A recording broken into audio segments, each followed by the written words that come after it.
Why is that the way you I found, so I was this? cleaning this week, and I found a sticky note that had that on, and I believe in a previous episode, I, like, said that, and I was like, I'm going to greet you like that, and you said no, and I was like, I'll remember, and you said I won't. I wrote on a sticky note, but I lost the sticky note. We're being honest to who we are. Yeah, but I lost it, but I found it today, so this was probably, like, a year ago. Amazing. What's up? What's up? How you feeling? How you feeling, Campbell? It's a sunny day in Oregon. I had a wonderful day outside. It looks so bright. with my mans, and it was, it's been a really good day. Ooh. And now I'm here with friends. We had a super chill day, so we like went on a hike and like we took both of the dogs. Yeah. It was quite an adventure. It was such an adventure. It was a real team bonding experience. We survived. So we could have gotten hurt multiple times, and we kind of just winged. Like we had no real plan. Yeah. We saw a whole. But we made it. But we made it. It was so much fun. You made it. So to podcast. podcast. That was literally what we were worried about. We're like, we gotta get back. So real quick. Listeners, we have yet another surprise for you. So today, we are joined by a couple of really good friends. One is my childhood best friend, Justice. Hello. Hello. Hey, Justice. Hey. What's up? And then another one of our very close friends who, is like a sister to us, Casey. Hi, guys. Hi, Casey. It's nice to meet you. It's nice to meet you. So I know Justice. I saved your life once. We're cool. I know. She tells me about it. It's a really big story. It was a really big bonding experience between the you saved her life. The two of us. Oh my God! Really? Yes, thank you, Campbell. Without you, I wouldn't be here today. So shout out. I would have broken your neck. Campbell fully saved Justice's life. We're still drinking alcohol together, but what else are we gonna do? Yeah. Facts. We've already talked about the Batman, so next check. I had to get that out of next the way. on the list. Yeah. So we are joined by all of these wonderful friends. We're talking about one of the best DreamWorks musicals for sure. But before that, I have a question for everyone. Yes. Starting with Raven, what music have you been listening to recently? Yes, thank you, Campbell, for keeping me on order. We've only been doing this 50 times. I don't know how I even thought about it and I just forgot. I don't know. Technically, more than 50 times because we had to redo some episodes, like today's episode. That is true. Today is a redo. That is a fact. So this week, for some reason, my brain has not been able to stop thinking about the song "It Wasn't Me" by Shaggy. And it wasn't. It has been playing on repeat in my brain the entire week until I just listened to it until I hated the way music sounds. Good. On repeat. Some would call that mental illness, but I'm glad. I'm just glad. I'll cut it there. Aren't you? Period. Okay, who wants to go next? What music have you guys been listening to this week? I've been listening to a lot of different music. I was going to say, you've been getting into music. I've been really, really, really, really just now getting into music. There was a time period recently in my life where I was really not listening to anything. And then all of a sudden something happened and I woke up and music became like electricity for my day. It kept me moving and everything. I work out now and I'm listening to everything that's different. Amazing. I'm exploring different artists or artists that I've already listened to, and I'm listening to new albums. And it's been a really powerful experience for me. So the ones that I've been really vibing with lately, I've been listening to a lot of Saint Motel.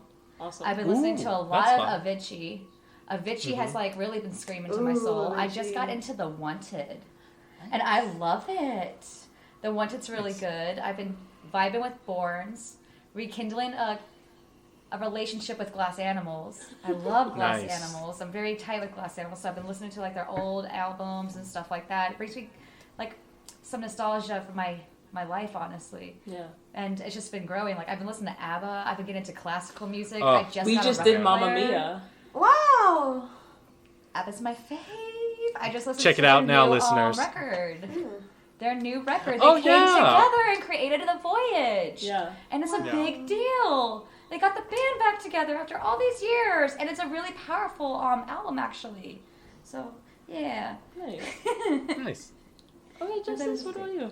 Well, following that, she's really getting into it. Mine was one song. Right. Too many things. And she didn't even listen to it. It was just stuck in her head. So like. No, I did listen to it.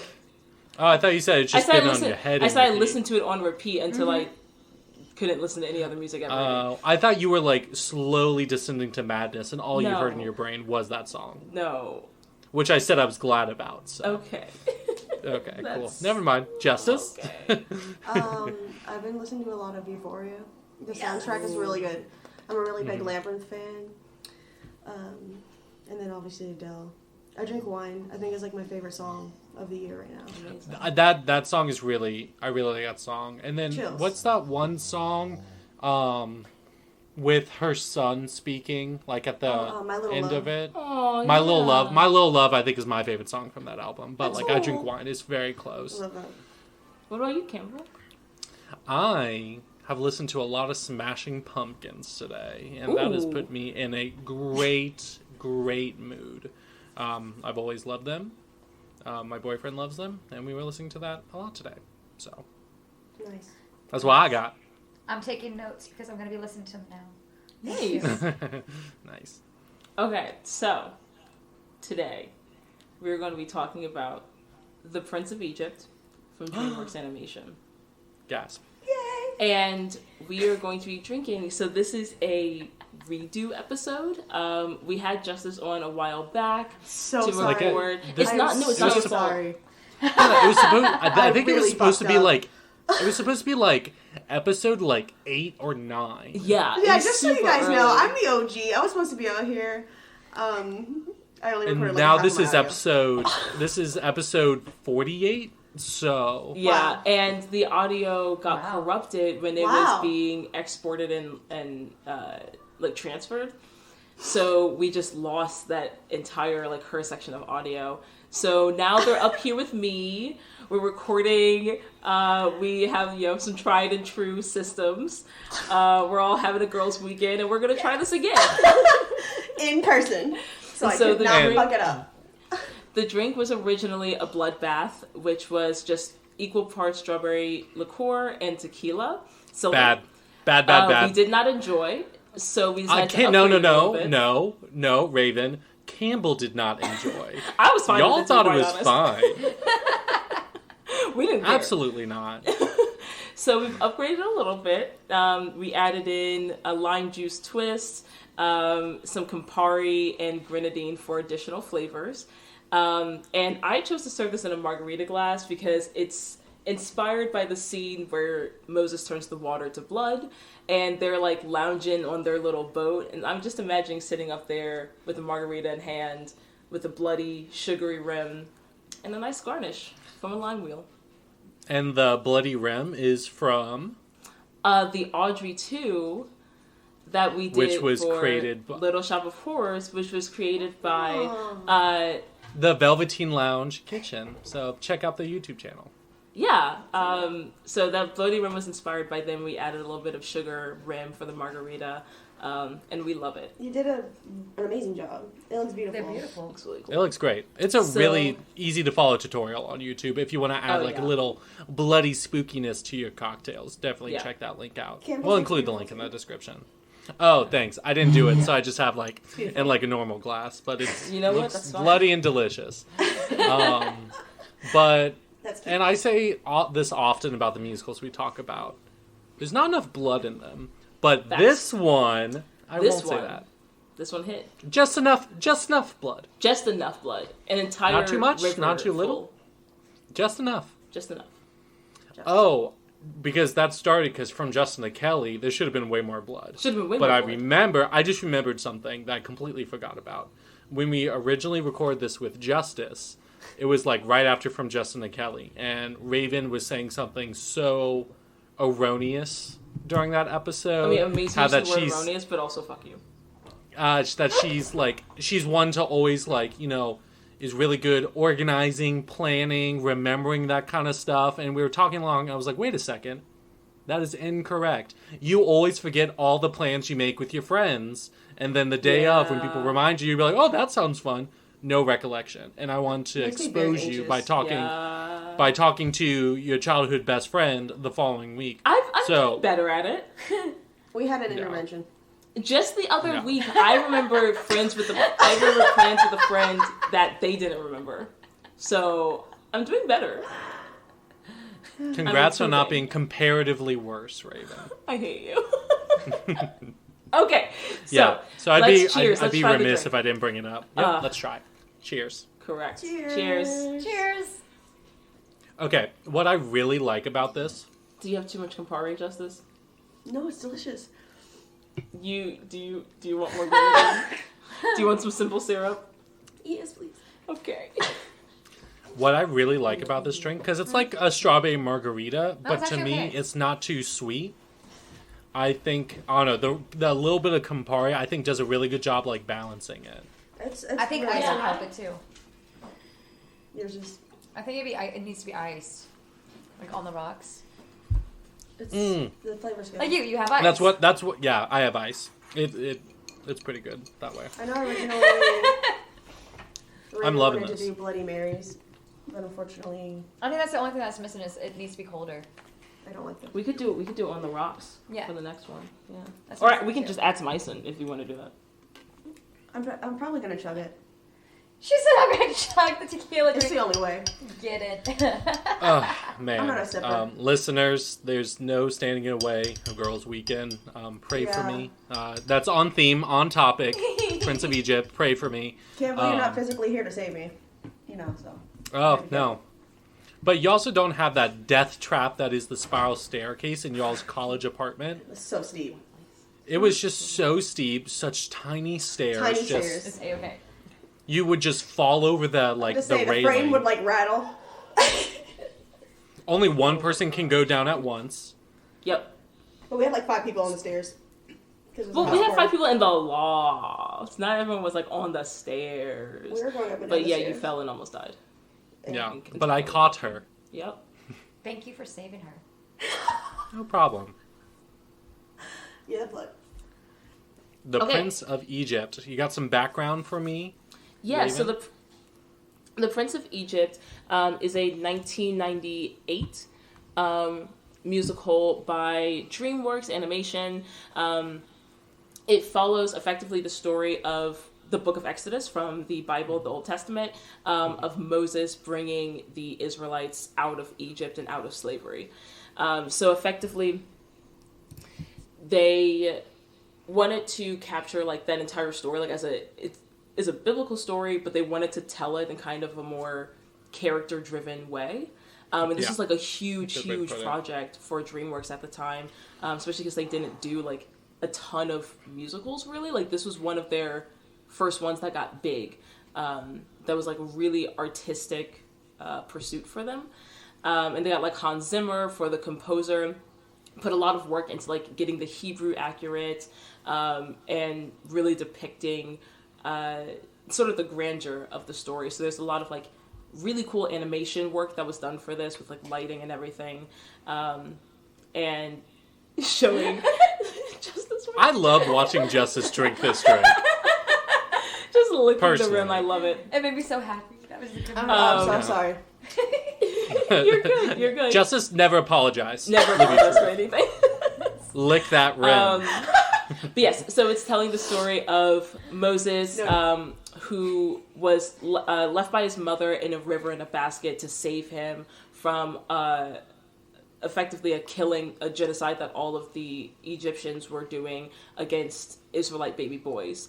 And so his mother put him in the river to save him. He was found by the Egyptian Pharaoh's wife. I actually don't know what her title would be, because I don't think it's just Pharaoh. I think she was still queen, or at least she's the character's credited here as a queen. Yeah. Yeah. And so he was raised by the Egyptian Pharaoh's family, the Egyptian royal family, effectively as a slave boy. Yeah. And so. Wait, who was? Fun fact with Moses, he was raised by the family. Oh, okay. fun fact about DreamWorks, at the same time, they were also working on another big animated movie. Shrek. Yes. Shrek. And so, like, I don't know how true this is. I've seen a lot of, like, articles or, like, you know, posts about this. You know, the internet could always be lying to us. But I choose this to be true, is that when, like, people weren't, like, doing as well as they needed to be for Prince of Egypt, which, I mean, it was also, they were competing with, like, Disney movies 90s musicals. Like, so that was huge the for them. golden era of musicals for Disney. That was, like, Mulan, Little Mermaid, like, all of their biggest ones. Aladdin, yeah. And if you weren't, like, up to par or, like, were getting behind, the animators would call it. Yeah, so they would send them to Shrek. No. And they would, and then there was... they were saying that the animators got Shrek'd. Yeah. They had no faith in Shrek performing, because it was literally just like a parody. It was literally just a jab at Disney the entire movie. And they were just like, this is just a fun project. But it's amazing. Yeah. Yeah, so that's actually... It's just a hodgepodge of stuff. Wait, what? Yeah, that's really cool, though, because, like, the two they were working on, one was to compete with Disney, one was to make fun of Disney. Yeah. And which one became more popular? Yeah. Which tells us, Prince of Egypt is an amazing artistic work, but always bring people... Don't rise to other people's levels, bring their level down. Right. That is the lesson that we need to learn. That's what DreamWorks taught me, so... Honestly! Oh my gosh. Sucks. Okay. So we open on an overture. You know, the same thing happened. Such a good overture. Oh, yeah, so this is the... Oh, yeah, same thing happened with Lion King, yeah. What do you mean, because Pocahontas was A-team, and the Lion King was B-team. They thought Pocahontas was going to blow everything out of the water, and that was going to be the biggest movie they ever did. Really? Yeah, and then Lion King ended up being way... Because it was just more fun. Lion King's way better, though. Yeah. And wasn't about colonialism. Facts. Or and glorifying colonialism. Yeah. No. Hi everyone, this is Raven and Campbell from Musicals, and we'd like to talk to you today about a nonprofit music education group that we are partnering with. Yep, we'd like to talk to you about Education Through Music. They partner with under-resourced schools to provide music as a core subject for all children. And they utilize music education as a catalyst to improve academic achievement, motivation for school, and self-confidence. Exactly. So they work with 52 different partner schools throughout New York City, and they work with them to institute sustainable music education programs by hiring qualified teachers, matching them with the school, and really equipping the teachers with the tools to succeed and be able to provide quality music education to all of the students attending that institution.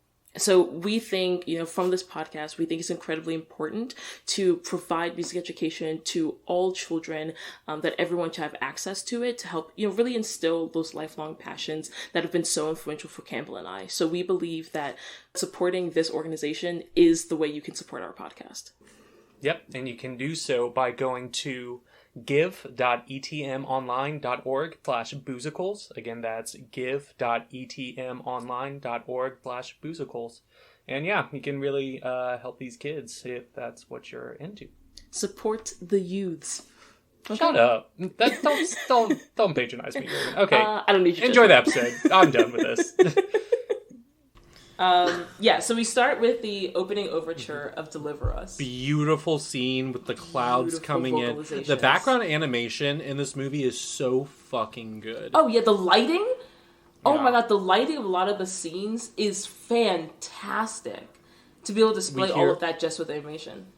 We hear the voice of God speaking, played by Val Kilmer, who also plays Moses. Yep. If Val Kilmer, a couple of things. How ironic that God plays the same character as the one who God is speaking to. Huh. Yeah. Exactly. After Michael Keaton, Val Kilmer was Batman. He was Iceman in Top Gun. He played Jim Morrison in The Doors.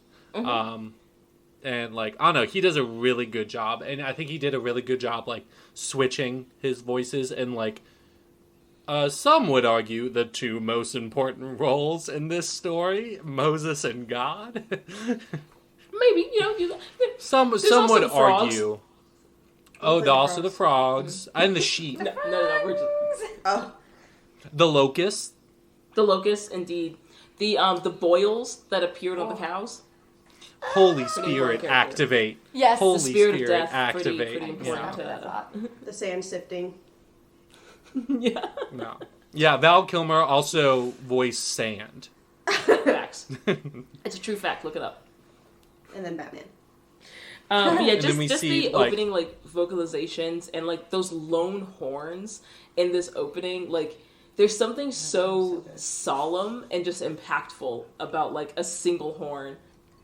So we get into the full song "Deliver Us" and we see Oh my the introduction of all of the Israelite slaves, like what their living conditions are. We're like put in their sort of perspective to see like what they have been enduring effectively for generations. And this song, I will never not be moved by this entire just, I guess compilation. I don't know sequence, whatever. I'm not sure. Montage? Maybe. No, Just because opening. it's not like they don't really like move through time other than normal time moving. Yeah. Is a weird way to describe It's like world building. time. It Yeah. shows you like World where building. we're at, Yeah. what's Yeah. happening, Giving us the setting. the setting, Yeah. Yeah. Exposition. Oof. Facts. tone. And the Theme. Hebrew that Yocheved, I think is the way you pronounce her name, when she's singing to Oh, Moses I as she's looked putting that him in the up. basket, the translation... Yochebed, Huh? apparently. Yochebed. Apparently is the Yochebed. Hebrew No, pronunciation. I can't do it. Yeah. Yes. Yeah, thank you for that. Thank you for that correction. I just so the looked it Hebrew up. that she's saying translates approximately to, "My good and tender son, don't be frightened and don't be scared," like as she's putting him in the basket to like save him from the Egyptians killing all the babies. Heartbreaking. You got it with all these like crocodiles and like Yup. waves and stuff in the river. And I think like she has to, you like- got, babe boy, you got this. He survived though. Push. Yeah, I think she had to like line the basket with like tar and to like seal the holes because it was a wicker basket and like put like a blanket and stuff in there. and Wicker? it's- Wicker. I barely know her. Batman, I barely know her. That was a fun TikTok. I And saw. then Moses, the name translates to out of the water because when the Wow. Pharaoh's wife found him, she pulled him out of the water, like out of the reeds, I think is how it translates or something. Yeah. It's just- So Sisters, like, following Yochebed, Oh yeah, and she's following him to watch, make sure he gets there safely. yeah, and she is played by Ofra Haza, who has been in American Psycho. But in 1983, she finished second in Eurovision for Israel. That's awesome. Yeah.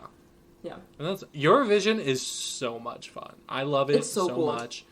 Oh, you think that's cool, but you don't think it's cool for that I like the song Are you gonna Dance ask what Monkey by Tones again? and I? Yeah, the Eurovision winning song.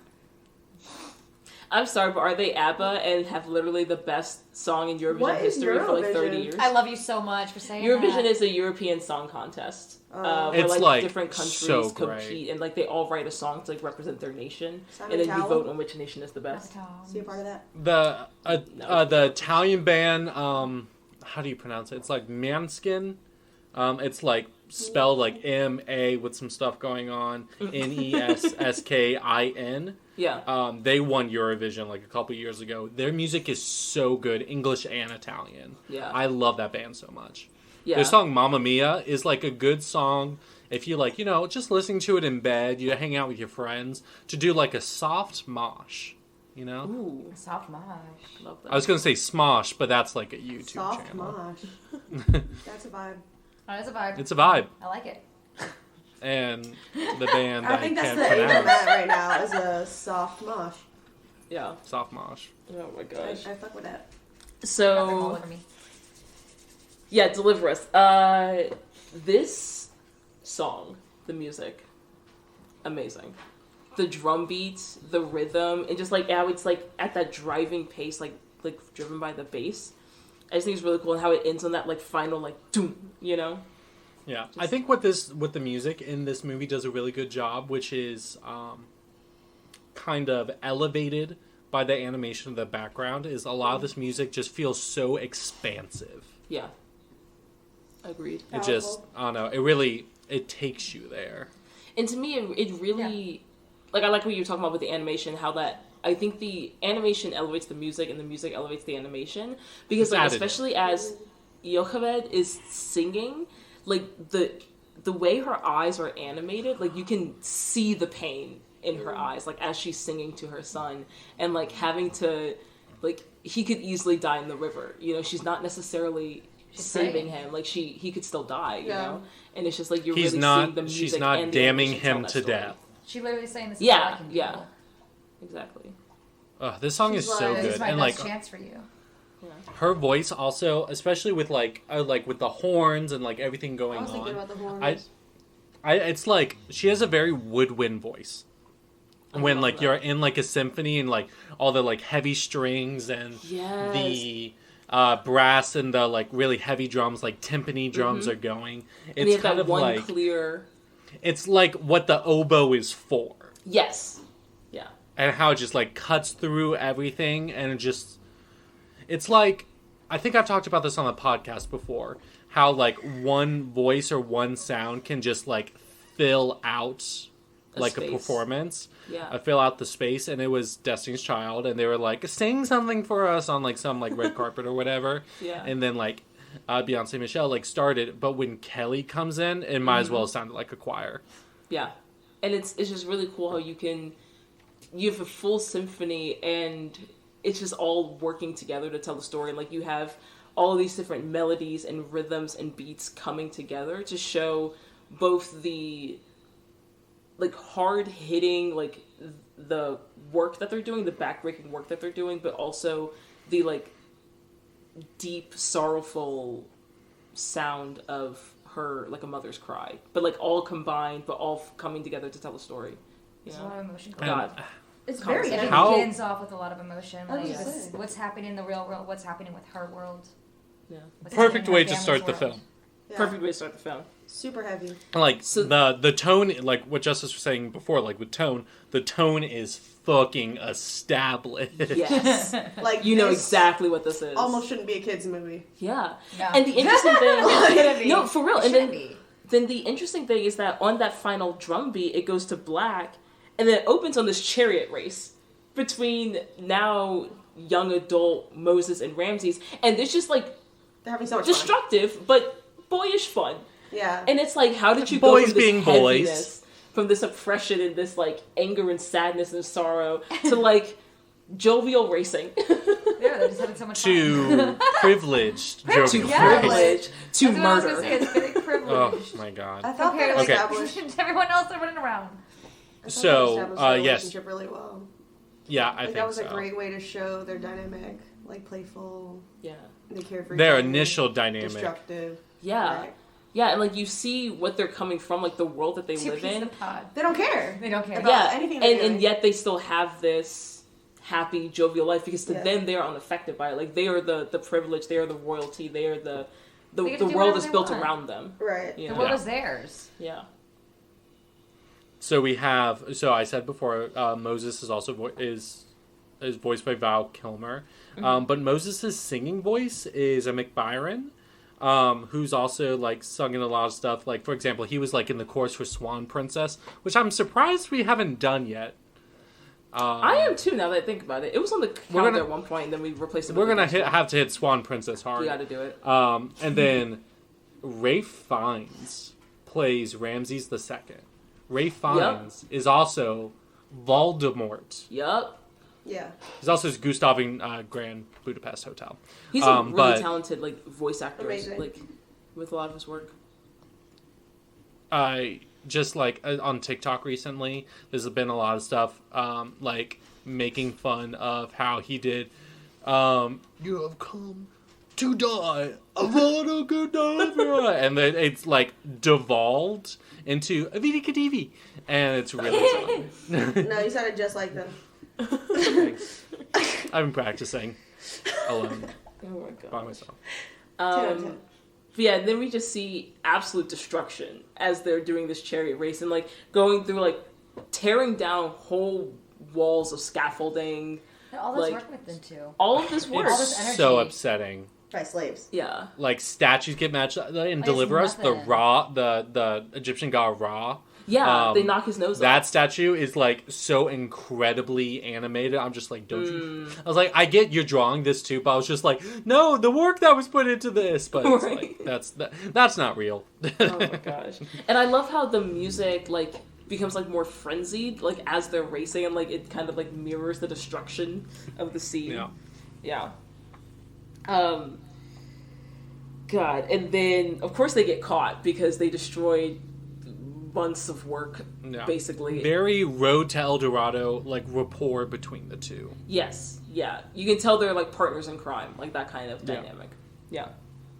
And so they are basically being chastised by the Pharaoh, who's saying, like, Moses, you're fine. You're a second son. You have zero responsibilities. Ramses, you're supposed to be better than this. Pharaoh played by Patrick Stewart. Fucking amazing. Of course. Who else? The entire cast was goated before their time. Yeah. Because this is before freaking Charles Xavier. Big, I think so. I think this was before like Michelle Pfeiffer had a prominent like theater career, I think. But this is before Sandra Bullock. She played Zipporah. Sorry, I'm spoiling Campbell's notes. Spoiler. Oh, sorry. Yeah. Oh. Sorry, Campbell. I just work hard on them. Catwoman. True. Ms. Baltimore Crabs. True. Oh my gosh. Michelle Pfeiffer is like. We'll talk about her when we. We'll talk when we get there. And so then we see Ramses is basically moping because he's mad that he got yelled at for destroying things. And we see them kind of like helping him out though. Be like, it's okay though. Moses is like, relax, brother. Just and they're like, detail. let's get this wine sack. Let's have fun. Right. Yeah, let's take these wine sacks. Let's slap the bag, as it were. They had Franzia in this movie. We We are the morning and the evening. Spring break. And a cool detail that I think is just fun to point out. Moses is actually, as he's wandering around the halls, he's whistling the lullaby that his mother sang to him. And that like melody keeps coming back throughout the movie, like to sort of I think to sort of like symbolize like the Israelites like strife and like their the journey to get them out of like Egypt, because it all starts with Moses, really. Yeah. I mean, Moses supposes his toes were roses, but Moses supposes erroneously singing in the rain. Mm-hmm. Gotta bring it back. Yeah. Shit. And then, like, they're like getting ready. They're like getting ready. There's gonna be a banquet and stuff. Yeah. And then just like he like messes up someone's wig. Why you gotta touch someone's wig? Just like let it be. Just like leave them be. Let them wear their wig. Yeah. And so they're late to the banquet, and then the Prince Regent oversees all the temples, and then we're introduced to the high priestesses, Hoy and Hotep, voiced by Martin Short and Steve Martin, respectively. Yep. Of SNL fame. They're two of the three amigos. I mean, Steve Martin's been so many things. So many things. 30 Rock, he was Gavin Volure. Always have to have that.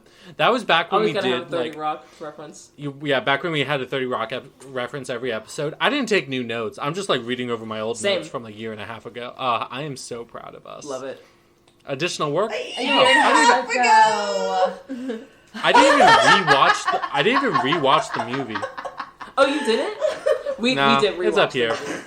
Amazing. We were talking about that earlier, how we've watched it so many times. It's ingrained in our childhood. We kind of just threw it on when we got home, and was just like, we'll watch the whole thing to like refresh our memory. Oh yeah, because another thing about this movie, it's so good. Casey and I grew up in a very culty vibe.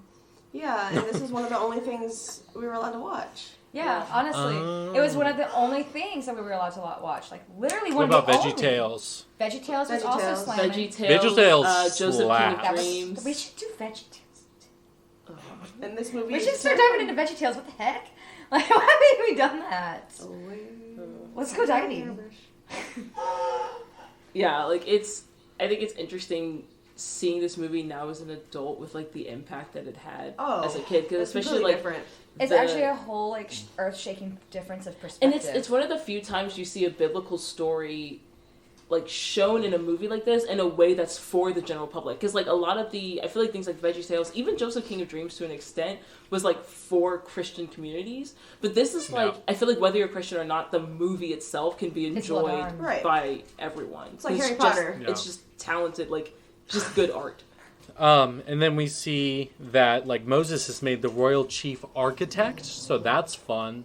And so I don't know, he's like not feeling good because when like all the ruckus was going on, he saw like a lot of the mistreatment of the slaves, and like that kind of like really hit home for him. So he's been thinking about that a lot. And like kind of like, you know, reconsidering things. And so he leaves, he's on the walk, and he runs into his, unbeknownst to him, siblings, Miriam and Aaron, with Miriam, played by Sandra Bullock, but her, who's, everyone knows Sandra Bullock, Miss Congeniality, Gravity, Speed, Bird Box. But the singing voice for Miriam is Sally Dworsky, who is the singing voice for Nala in Lion King.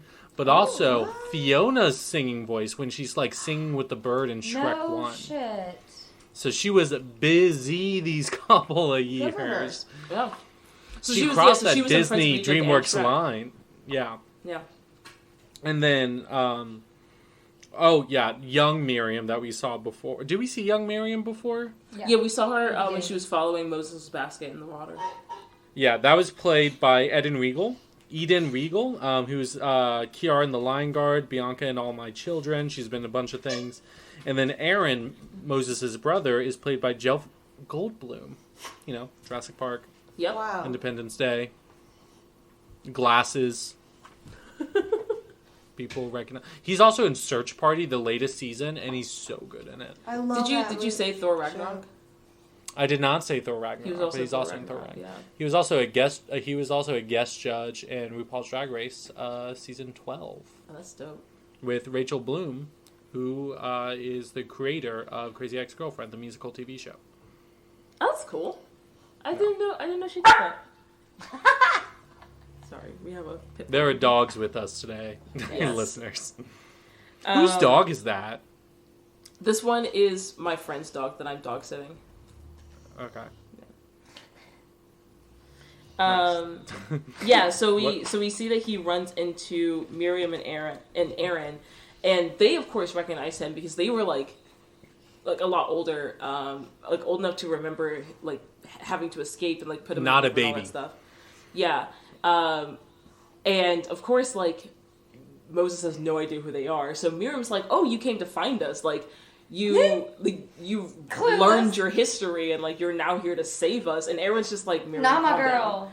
He has no clue what's going on. What the fuck? You're batshit. Yeah. In the Bible, wasn't it Aaron the one who was like Moses didn't really speak, but Moses it was Aaron. It was Aaron.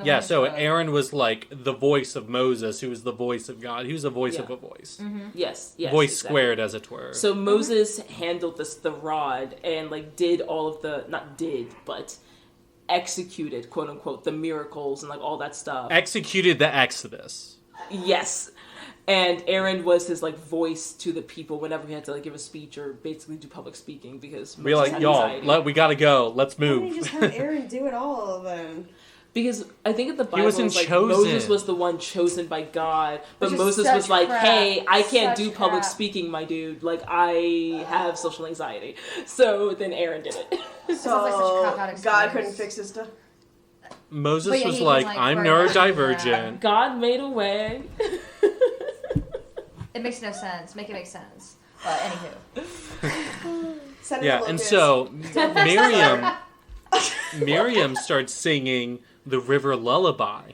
Mm-hmm. Yeah, and he recognized it because again he was whistling it earlier. It's like deep in his subconscious from when he was a baby, and he recognized it, and that kind of stops him, and then that gets him thinking like, why do you know that melody? Like, what's going on? Like, what are these things you're saying to me? Who am I? Yeah. And we see the beginning of his basic Nice. I heard that, Casey. Nice. Solid. That's what you do. That's what you do with the musical references. Makes me so happy that you heard that. Yeah, Jean Valjean. Oh, thank you. Jean Val Kilmer Jean. 24601. That was a great drink we had for that. The French for part 1. So good. No. Thyme, great in drinks, listeners. Oh, absolutely. Put herbs in your drink. That's what I was telling Justice at Walmart. What? I was like, yo, you want to get some basil to put in this margarita? You did say that. Maybe some cilantro. Oh I know my like God. cilantro, but... I hate Casey, cilantro. literally, when I was like getting ready to make a drink, my boyfriend was like, why don't you get some basil for this? Thank Maybe you. some rosemary. God bless, because I was literally like a strawberry basil margarita. Yeah.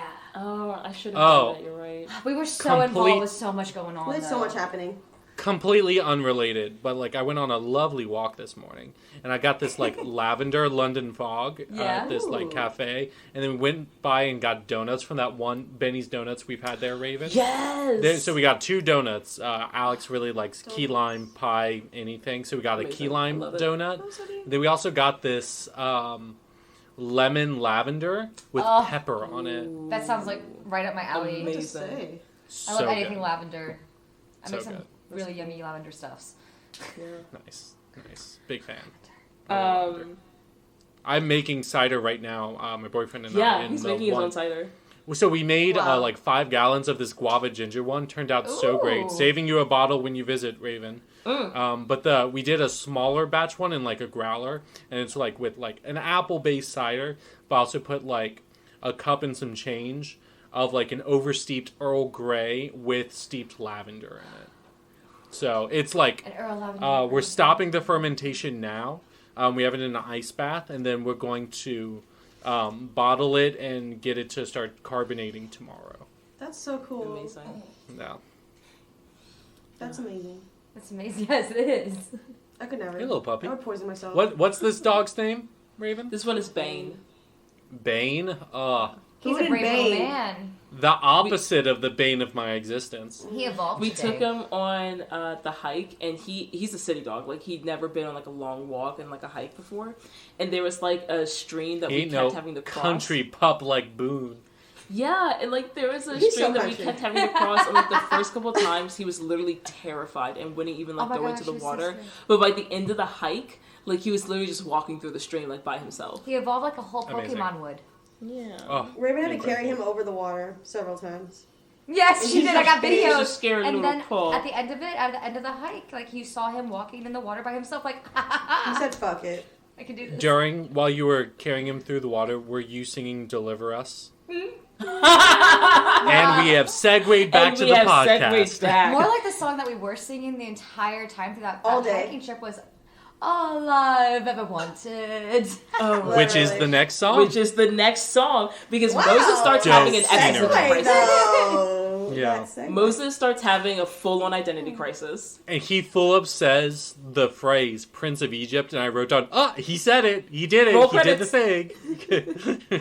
Movie's so, yeah, over. so- Let's go home, folks. Moses is in like the hall of like murals or something like that, where like it actually depicts with like hieroglyphics, and paintings literally the story of the Pharaoh like culling the Hebrew babies, and like it shows them like throwing the babies to the crocodiles and all that stuff. And Moses is just like, wait a second, I've seen this before. I didn't think anything about it, but now I know that these are my people. Like now I know that.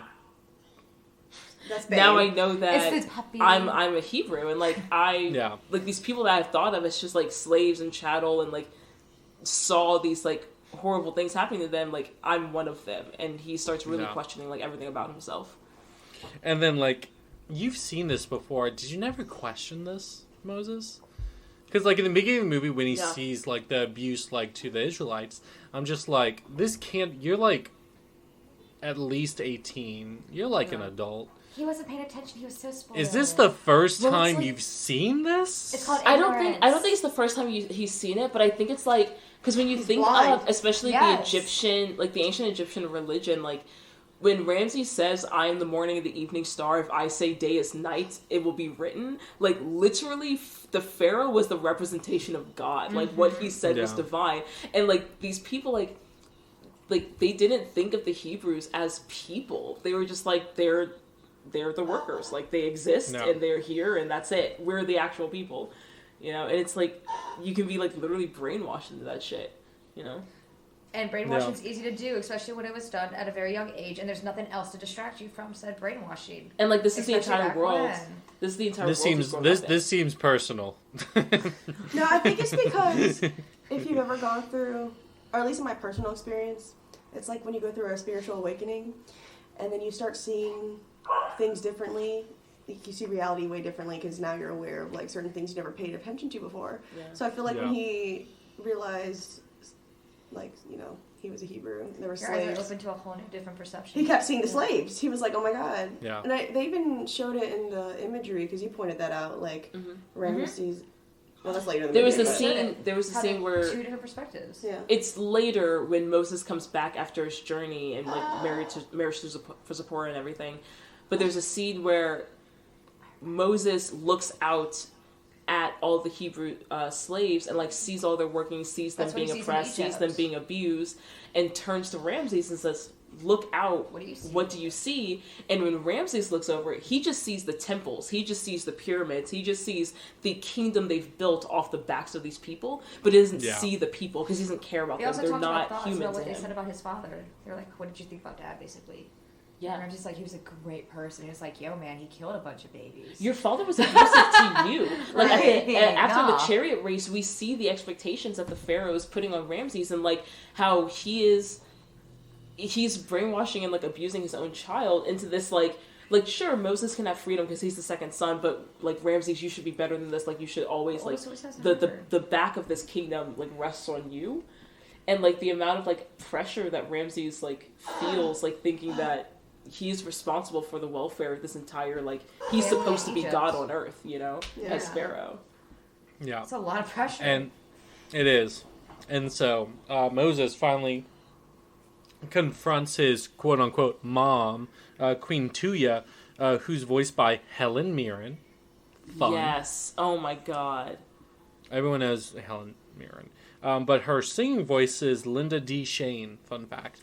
And just confronts her and be like, hey, I've been having these dreams. I'm seeing things now, and like things are starting to make sense.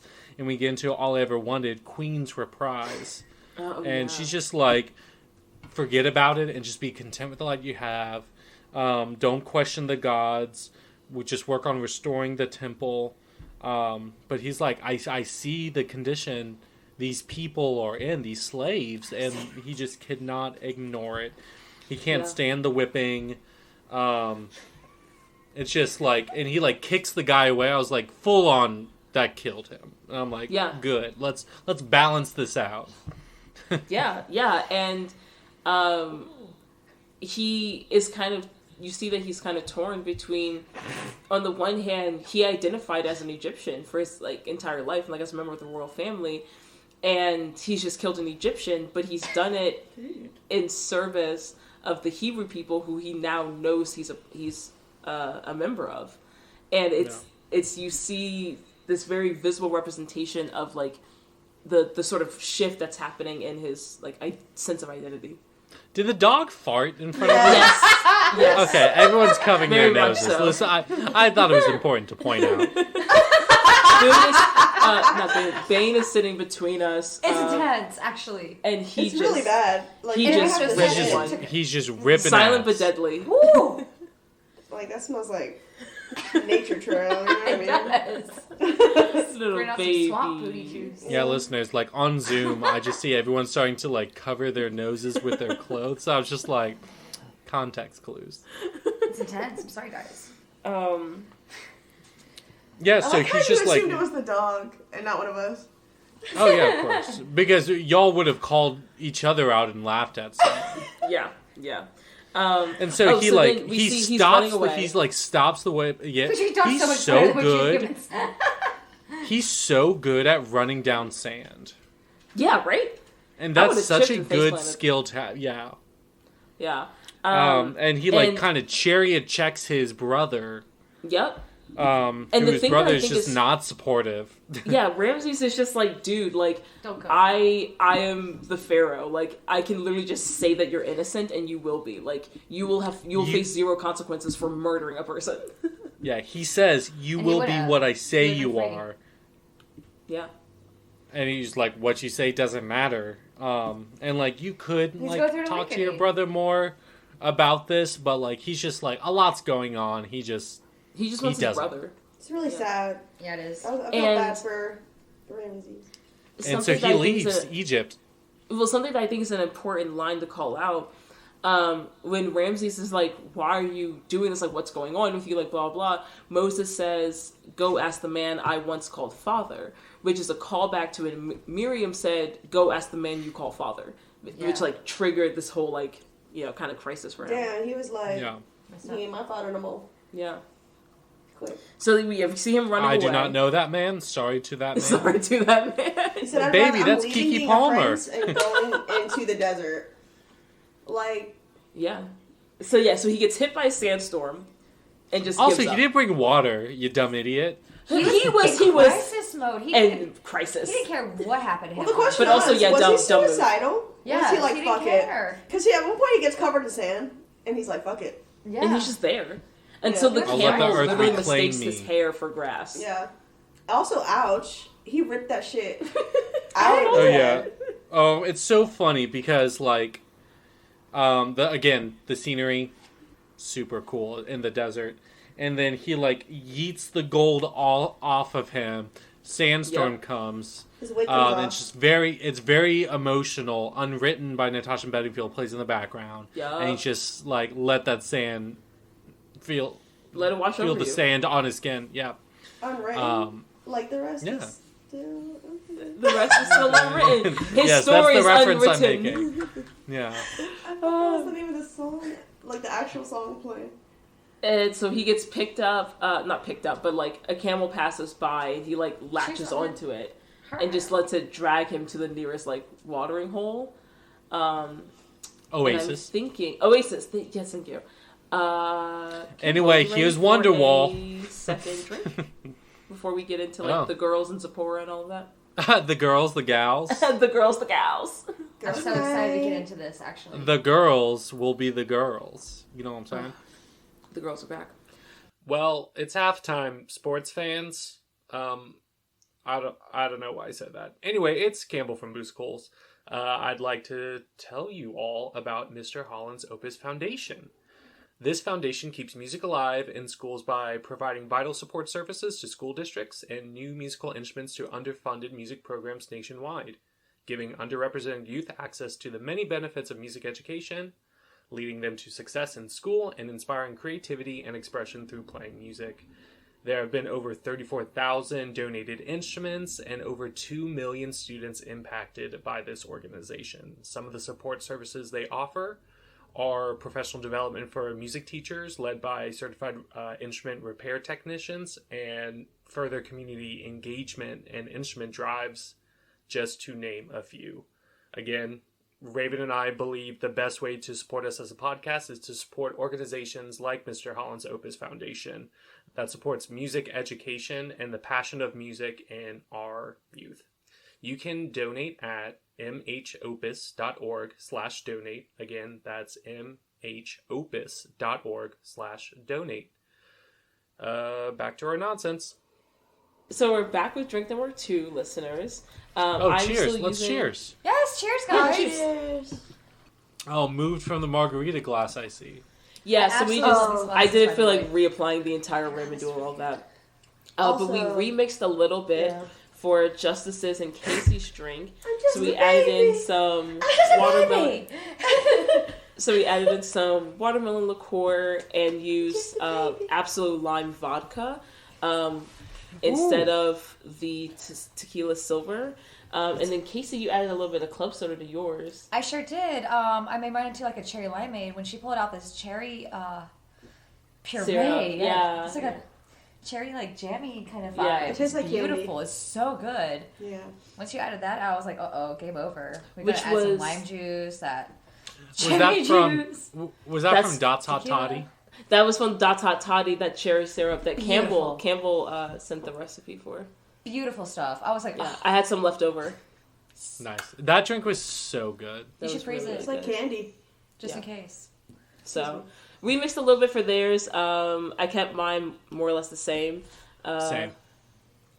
Yeah, let's It's get into it. strong. Okay, so Moses is found. So strong. Okay. Moses is found. Moses found. Moses is found at the well. He falls into it. Oasis. Oasis, yeah. Well, it is a physical well. A well is there. Well. Yes. Well, An actual water well. And so the girls, like, they see him fall in, like, after he helps them. They're like, oh my gosh. They're trying to, like, pull him out. And Zipporah comes over and she's like, they're like, there's a man in the well. And she's like, ha ha ha, children's imagination. And then she's like, oh shit, there's a dude in the well. And, like, she doesn't, like, she's not, like, being cool about it. And, like, her, like, the kids are just like, she's never gonna get married. Well, but Zipporah is played by, which Raven spoilt earlier, Michelle Pfeiffer. Michelle Pfeiffer. I'm so Ms. shocked. Baltimore Crabs. Yep. Velma Von Tussle herself from Hairspray. Yep. She does not miss. Nope. She's so talented. She was in Ant-Man and the Wasp. She's in so many like musicals and productions. Her voice is... She killed it. I mean... Yeah, Ms. Baltimore Crabs, like, that song, like, of course, it's about this, like, racist, bigoted woman saying how she's better than you, but you have to vibe with that song. Her voice is so, like... I love Hairspray. Ms. Baltimore Crabs from Hairspray. Hairspray. Yeah, that one. I don't think I... Well, I'll show you it afterwards. I'll show you it afterwards. No worries. Yeah. Mm-hmm. Love it. And yeah, so Zipporah, she's helping pull him up, and then she sees who it is, and she sees like, hey, you're the asshole who like, you know, like exploited her and like did all this stuff like at the banquet, and so she lets him fall the fuck back in, and that's when they were like, that's why Papa says she'll never get married. Yeah. So then. They get him back to the village, and we get into. By herself. She honestly, she escaped. So we make it to the village, and we meet her father, Jethro, who is played by Danny Glover. Yes. Fun fact: Lethal Weapons was The Color Purple. So many things. He's too old for this shit. But his singing voice is Brian Stokes Mitchell, who's been in a lot of different productions.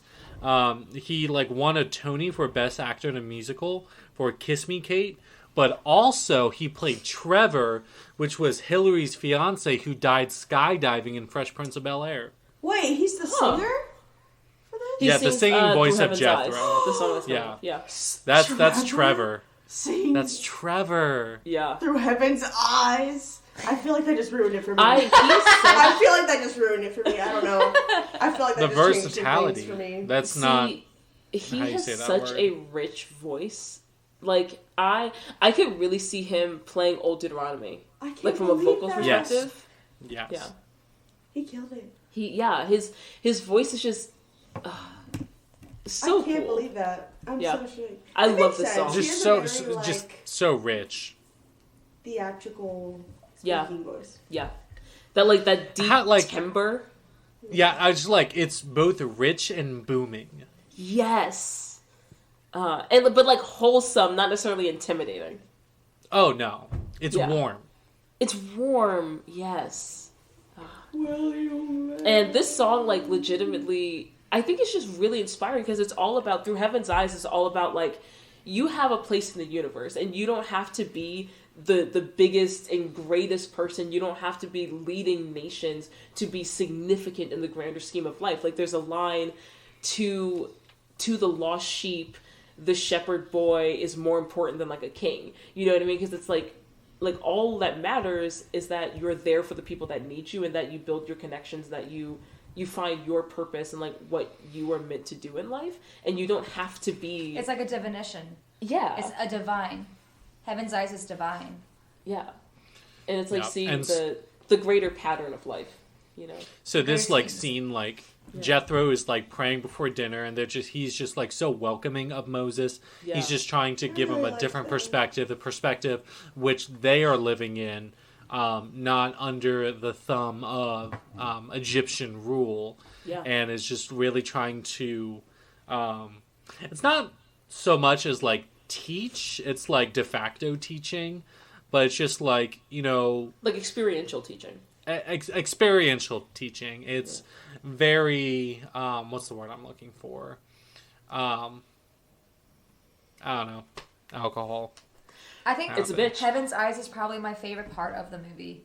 Yeah. And it's my favorite song of the movie. Absolutely. Why? I think it like resonates really hard and like strikes at a huge nerve and a huge chord and like ignites a fire almost. Yeah. Because, you know, this poor man, he just got like shell shocked. He got shook. Like he was raised a prince.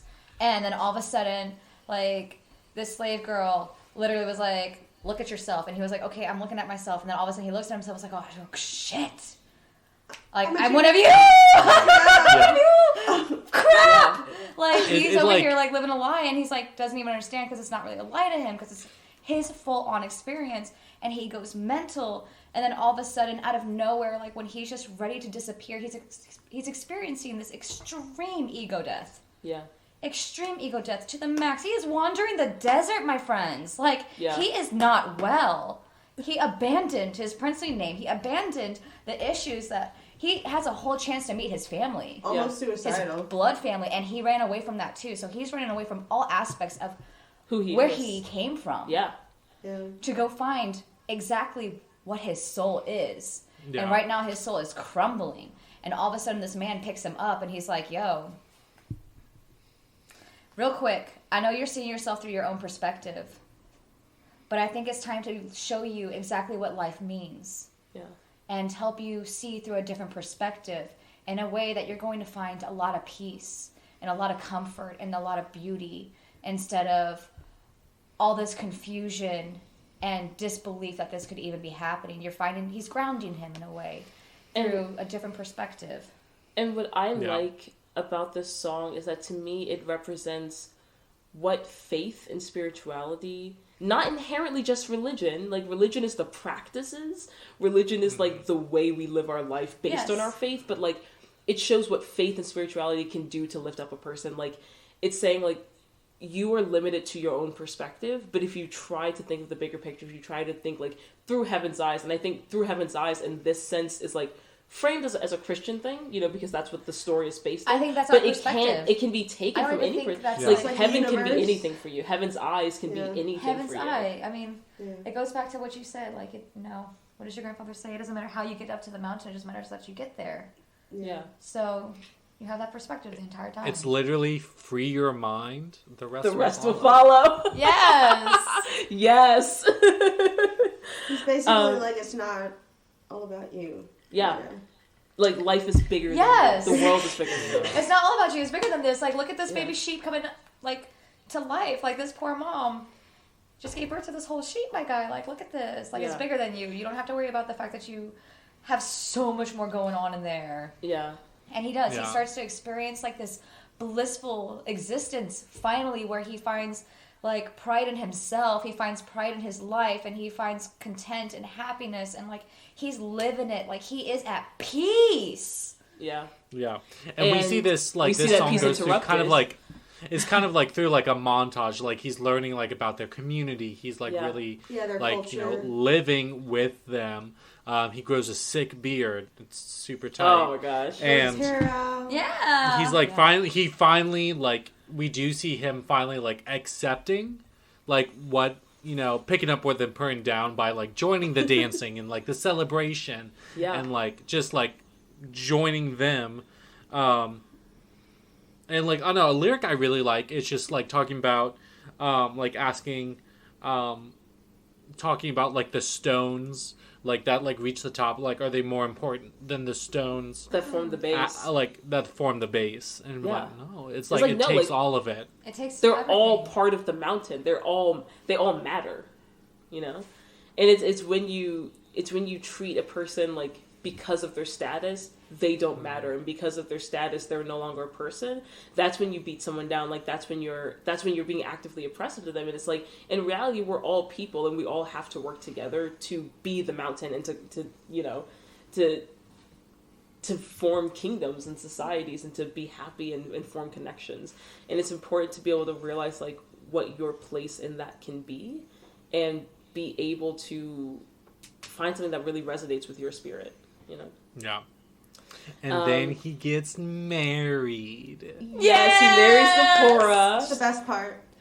And we see So that, like, happy. he's actually able to find, like, contentment and happiness again. And he's established in this area, so he's like, a you family. know, he's like with like the sheep. He has a solid walking stick. What's better than a good walking What's stick? better than a good honestly? walking stick? He wakes up And and just, he like, takes being that out deep breath in in the nature. morning. That's like, I love this. Yeah, like, being able to just, like, commune with nature sometimes and be out and, like, sometimes I love being out in nature, like, by myself and just feeling the wind on your face and stuff like Yes. that. And we see him doing that. It's a we see him magical as he's feeling. watching the sheep, like, feeling the breeze, feeling the world around him, and, like, again, grounding himself, like you said earlier, Casey. Yeah. And then he comes across He sees a light. wild phenomenon. Phenomenon. Do. There's a Phenomenon. sheep that gets Do, lost. do, do. And he's chasing Bernie it to try to find it. And he comes across a bush that is burning but not being consumed, is how the scripture puts it. Which Yeah. which He's he completely like fine. tries What do to you think he test was out, on? tries to touch it. It's what like I was great thinking. scientific deduction. Yeah. It's breaking his Something. mind.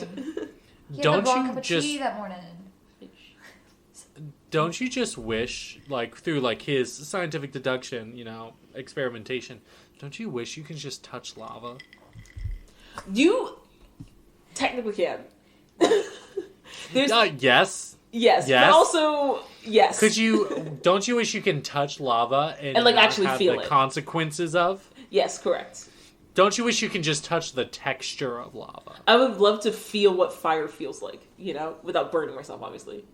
Yeah. You know? Like, there's so many things we're not able to touch and not able to... Have you ever like done little like flame things? Like, when you, like, run your Yeah. finger, No. why do we run our finger through the flames? Hashtag tick tick boom, hashtag Jonathan Larson. Nice, solid hashtags. You're so with Thank it. you. You're so Oh, zeitgeist. It's almost like I should have an Insta. I should not. I thought you do have an Instagram. With the podcast does, I do not. Like, he does that, all of that. I've never been on Instagram in my life. Wow, What a thing to brag about, that's actually really cool. boomer. Okay, boomer. Okay, When you think about it, You're it's so really cool. quirky and cool. I'm just quirky. I'm just not like other girls. I don't I'm have not an like other Instagram. girls. I have Instagram. Yeah, so he takes his shoes off. We hear the voice of God saying, like, And then this is a holy yeah, place. take it. Turn Yeah, the brain it's just on. like we hear Mufasa. Kitschen. Remember who you are. Yes. Yeah. Yes. Very James Earl Jones. Absolutely. Except Val 100%. Kilmer. But it's just him talking to himself. It's just Val Kilmer. It's just Val Kilmer Val talking to Kilmer. himself. Yeah. So that's fun. Which is really tricky. like 'cause Family I didn't Guy. know that until you said something. Psychosis. Yeah. It's honestly like it goes. It's just interesting. It's just really interesting. And we see, like, ripples going through the sand from the bush. I They're, like, am that I am. accentuating the God's words, like, I am that I am. And he tells him, like, it is, like, the Hebrew people need to be liberated from Egyptian rule and from slavery, and you are the person I've chosen to do that liberating. Yeah, he is. He's given a staff. It's very Ollivander. The wand Yes. chooses him. And then he is like, yeah, I need to be... Then we get back to Egypt, and we see that it's, Ramses II is the pharaoh. Yeah. Poor guy. He was like, "Welcome home. Welcome was home, so man. Dude. Miss you. He was so The excited high to see his brother. priests are just like Here's your ring. trying to back." like give him advice. They're talking about like, oh, what should we do? And they're like, oh, just kill everyone. It's fine. That's what the gods want. That's Yep. what we're here for. Through the power, I got the what is it? What's the vine? Don't mess with me. I have the power of God and anime on my side.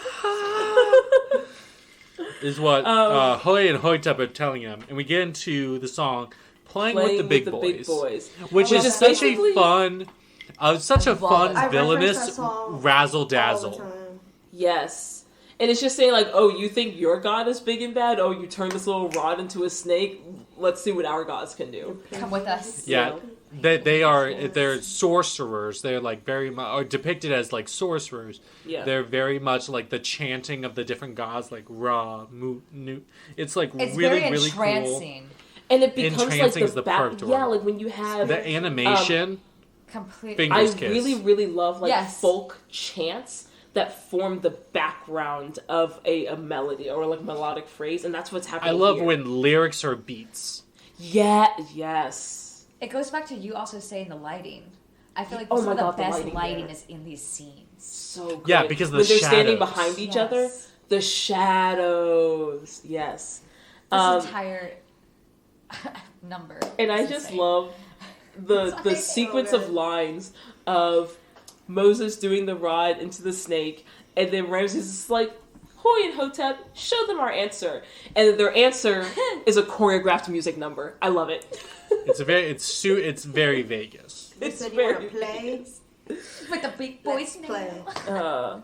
And I love the shadow puppet that he's doing with his hands, like form the It's different camp. bird forms for the It's like campy and also like dark. It's like if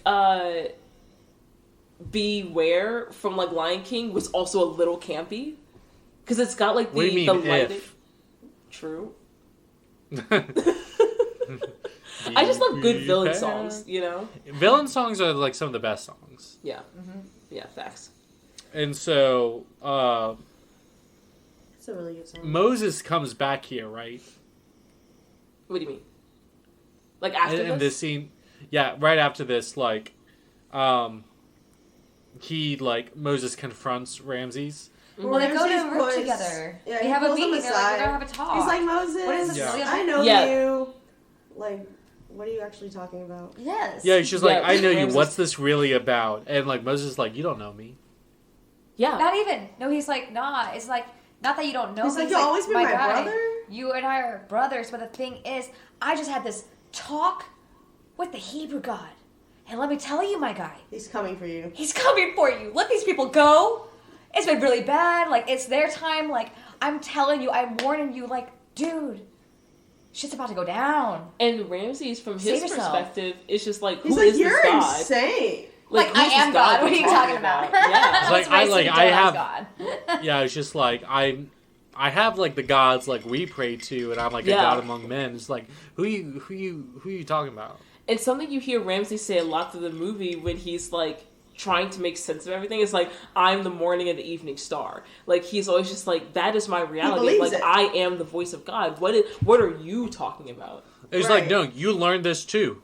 Yeah, it's like Moses and Ramses grew up as brothers and they grew up with the same world perspective, but Moses got away from it and Moses like learned He got out of at that least bubble. their truth. He learned the Hebrews' truth after knowing the Egyptians' truth for so long. Hasn't seen him in years. Hasn't seen them in years, and Ramses like sees him and is like it's just expecting like his home. brother, just wants his brother back. My And brother's Moses is home. like, nah, dude, shit's changed. He's like, yeah. And But then- it's we're all not- warning. Like, he's terrified. Like, Moses is not happy. I'm sorry to cut you off, but, like, Moses is not happy.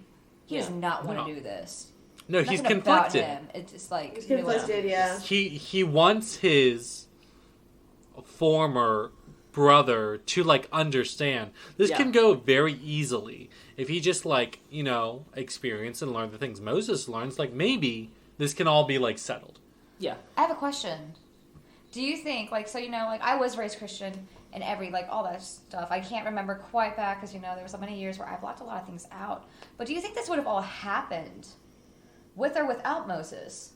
Like would the Hebrews have They would have been escaped liberated. slavery? But would they have been liberated exactly the same way, just without Moses coming in to warn? Was Moses nothing but a warning sign? Because in the way it's written in the Bible, like God was going to send the plagues. Yes. He used Yeah. Moses as a tool to do it, but like he was going to do Moses all of is this just there regardless. to, like, please take this chance. I'm on my knees, my guy. Yeah. If you change your mind, Mind. Yes! take a chance on me. You keep. Yeah. That was That's a song, what God Justice, says. That I That's what God says. That's a song that I shit on. Oh, yeah. Yeah. We had a Side musical note, number. We picked up Chick-fil-A. We were coming back to my house, and we were singing that song, Campbell. And Casey slipped, and she ate shit. I ate shit, but I sang every part of that Chick-fil-A except Justice's sweet tea. Yeah. But I broke it in my whole body. for She that laid Chick-fil-A. it on the ground so that the food was up. It was commitment. That was good. It was bad, though. So then Sorry. So then, after Moses this is talking scene, to his people, and, in he's Egypt, like, and yeah. So Pharaoh Ramses says the slaves will have their workload doubled this week, That's and right. it is your fault. And so then we go, and Moses is trying to talk to the Hebrew people, and of course they're mad at him because they're just like, "Who are you? Like, you never stood up for us before. Like, you don't were be a literally fucking narc. That's just going to come. You're making back shit on worse on us now." Yeah. And he has to try to win them over. And Miriam is on his side. Miriam is like, "Oh, it was foretold that you were going to come and save us." And Aaron and all the other Hebrews are just like, "What are you talking about? Like, you've not been on our side." Mama had a feeling. Yeah. There's a reason She why saved his life for a reason. Yeah. And then he performs kind of a miracle, an example of what is to come. In the river. And there's blood in the water. My Bloodbath. question. Bloodbath. Is it human blood? We talked about this actually. So in the Bible, I know this is the movie, Pig's but blood. in the Bible, it's actually real blood. Everything inside that sea died. Yeah. Yeah. Everything inside that river died. It is fish blood. It is everything, because fish do be bleeding. Yeah. So it's everything's They be running bleeding. out. It's That's all what fishes blood. do. Do be bleeding? Okay, cool. Yeah. Yeah, interesting. I'm learning so much. And then they're It was all the living creatures in the Every living creature in the water, it just died and was. There's their life juice. And The I thing do is, the his spot of water, Justice pointed out while we were watching it. She said that his spot was clean. yeah. Clean water. Yeah, he's protected by that Who the heck is precursor this to a god? plague. I was gonna say that's very dark. To show his power, he made the Once again, I don't think it's him. I think it's a staff. I think you're right. I think he was Well, we do possessed see- with some sort of spirit. We do see the blood emanating from the rod, and the way it's animated, it emanates from the rod, Yeah. and all of the power of God in the movie, the end of the story, emanates It's from the he rod. found some sort of It's like a warlock. kind Yeah, of. and then the high priests are Where's just the I like, guess oh technically no. correct, but, Sure. He was like, no, this is just a trick. We can do that too. And they just had food, powder, food coloring. He's we just started to water the blood too. No, that's not what's going on. Believe us. And Ramsey's just okay, yeah, he's faking it. And we Yeah. get into the song "The Plagues." And question for Yes. everyone here: what's your favorite plague? I was hoping you'd ask that actually. Yeah. do we want to list them out and then pick our favorites? Okay, I can Yes, list them. yes. Okay, Favorite okay, so- plague? Yeah, Yeah, let's yeah. do 10 plagues. Okay, I got them. I'll list them out. Yes. Okay. Water turning to blood, frogs, lice, Lice. flies, livestock, pestilence to the livestock, boils, hail, locusts, the darkness, and the killing of the firstborn children. Tag yourself. Which plague are you? Tag Oh, yourself. God. BuzzFeed quiz. I want Justice to Yeah. start. I also want Justice to start. I honestly feel like I don't have one because they're all really horrifying. But if you had to choose one horrific But you one, had to. If you think were a about villain, it. Horrifying is and you also had to do incredible one in of its them. own way. if you had Or to pick one. if you had to, you know what? Everyone is in balance with each other, with yourselves. There's good Okay. aspects of you, bad aspects of you. You The know, bad I have aspects. one. What? Okay, you got it. I think so. Yeah. I don't know if it counts. If you as were going to plague, curse though. someone, which one would you use? Oh, I'd take all y'all's firstborn. Firstborn. Jesus. Okay, I I was know, going to I say know. locusts. God damn. Put blood on your door, Justice or is I'm coming the for your fucking I soul. really around love that. them. I love that you instantly said, okay, I love that I'm for going you. for the last one. I'm going for the hardest core one. I'm going for the one Yeah, that no. is the That's most... Go what big I'm or go saying. home. Why do you do that? Go It's big or like, go big or go home. home. Cut to the chase. Cut to the Like, chase. I'm not doing anything else. Like, I'm taking your firstborns. Cuts to your firstborn son Let my named people go. Chase. Yeah. See, I like the swarms of locusts because my thing is an individual locust. It's fine. You can deal with it. Even a A couple, little noisy. They're so horny. Yeah, a couple dozen locusts. it's annoying, but you know what? But when you're being overwhelmed, like the sky is turning black with clouds of locusts. That's me. So many, and they're taking everything. They're taking your food. They're taking like your ability to breathe. They're in your beds. They're in That's your a solid life. curse. It's a psychological thing. They're so fucking loud. Yeah, that's another thing. It's so much. Because also sleep deprivation is a real form of torture. Yes. Yep. And not only that, but that came like after almost everything else. Like, yeah, that was like the 8th. Something like that. Oils, you have the hail. Like, honestly, hail is pretty terrifying too if you think about it. Hail is terrifying. Think about golf balls just falling from the ceiling. Like, and some of them have spikes. Coming from straight to the sky, yeah, and some of them have spikes. The You get shot by sky bullets. The Egyptian citizens were fully being traumatized. Like, they did not know what was happening. And this all was happening really fast. It wasn't like, They're like, we did not have a say. We did not say any of this. No, they had no clue what's going on. Like, honestly, it's ridiculous that they did not start questioning things. What about you, Campbell? Tag yourself. Honestly, I think water turning to blood is like the most Campbell of these plagues. As that transmutation. I am getting my doctorate in environmental engineering, like researching like microplastics you work with like in life water. in rivers and stuff. Yeah, I do. I feel like, and I always say more blood should be added to most occasions. I think water turning to blood is just like, I don't know. It has the pizzazz I look for in a because it's like Jesus but dark. Instead of it's water very like wine. transmutative. I mean, so does yours because you need blood in order to. Like, it's very like full alchemist brotherhood. Like I don't know, I'm just vibing with water turning to blood. That's my plague of choice. Blood bending. Love it. But we also get to the song "The Plagues," which is so dreary and droning. Gosh. All the DRs. Yes, amazing. And it's you see the progression of like their anger rising up, and you see Ramses getting more and more angry. Just like, why are you doing this to me? Like, you used to be my brother. What is happening? Why are you doing this to your people? Because he still thinks of Moses like, you're my brother, you're Egyptian, like, blah, blah, blah. And you see that descent into just, like, desperation when we get to the angel of death. And Ramses loses his firstborn son. And when Moses comes to him, he's just done. He's broken. He's a broken man. And, like, Moses has been trying to tell him, it's like, I'm not doing this. It goes back to what I'm saying. Like, I don't think Moses was actually, like, in control of anything. I don't think he was... I think he literally was here on his knees being like, brother, please. It's really sad. Brother, please. And brother's like, come home. And he's like, I can't really do that right now, but, like, please save your home. Let my home go. Yeah. Like you said, this song is so cool.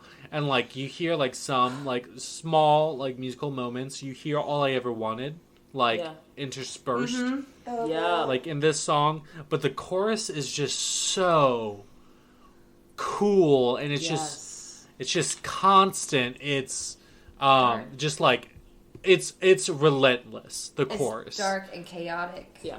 Relentless. It's a great word for it. And the line that gets me is when Moses goes to Ramses at the end, and Ramses basically asks him, like, again, sort of, why are you doing this? But it's now a different context. It's like, at the beginning, it was like, Moses, come on, what's going on, bud? Like, and now it's just like, you've ruined you've taken everything from me. Why are you doing this? And Moses says, no kingdom should be made on the backs of slaves. Like the way this entire nation has been operating is fundamentally broken, and it needs to be corrected. But you know, and Ramesses is bitter at this point. Yeah, he's very bitter. How can he not be? You be being bitter, I be being better. What's that Krayshawn song? Hell fucking Gucci, Gucci, Louis, yes, Louis, Fetty, Prada. I don't even bother. Put that up. Put my family. Oakland City represented. Trust me as your majesty. Okay. Can we talk about how Casey and Campbell are vibing right now? We are vibing. Vibing on that Krayshawn. That made me really happy. That was like a theme song of my life for a while. Something else that I think is really cool that they do with imagery is things like before before the angel of death comes, when we see a confrontation between Moses and Ramses, and Ramses still has his eldest son with him, and we're in front of the mural of that sent Moses into that like original identity crisis, like the babies being thrown to the crocodiles and stuff, and you see Ramses framed against the Pharaoh's painting, and Moses framed against the Hebrew people's painting, and Ramses' son is caught in the middle under the babies that are being thrown to the crocodiles. Ooh. And then he's killed by the angel of death because of Ramses' stubbornness. And I just like that foreshadowing of that imagery is like they thought of, like when they were animating, like they thought of that detail. Beautiful and deep observation, because I honestly did not catch that. Yeah. But like additionally, when he's like talking, he's just like the big one's coming. Yeah. You need to, like, figure this out. We need to fix this. And he's like, I know what's coming. His baby being killed. It's, like, the direct correlations, like, this is what's happened to, like, my people is about to happen to you. And it's depicted, I'm telling you this, I'm giving you this, and here's a mural saying what's going to happen to you. It's the ultimate vengeance. Honestly, at this point, Ramesses, you should believe it. Like all this stuff has been happening. Right. Like, put blood. The question is, like, how long has it really been going on, though? Is it, like, long enough.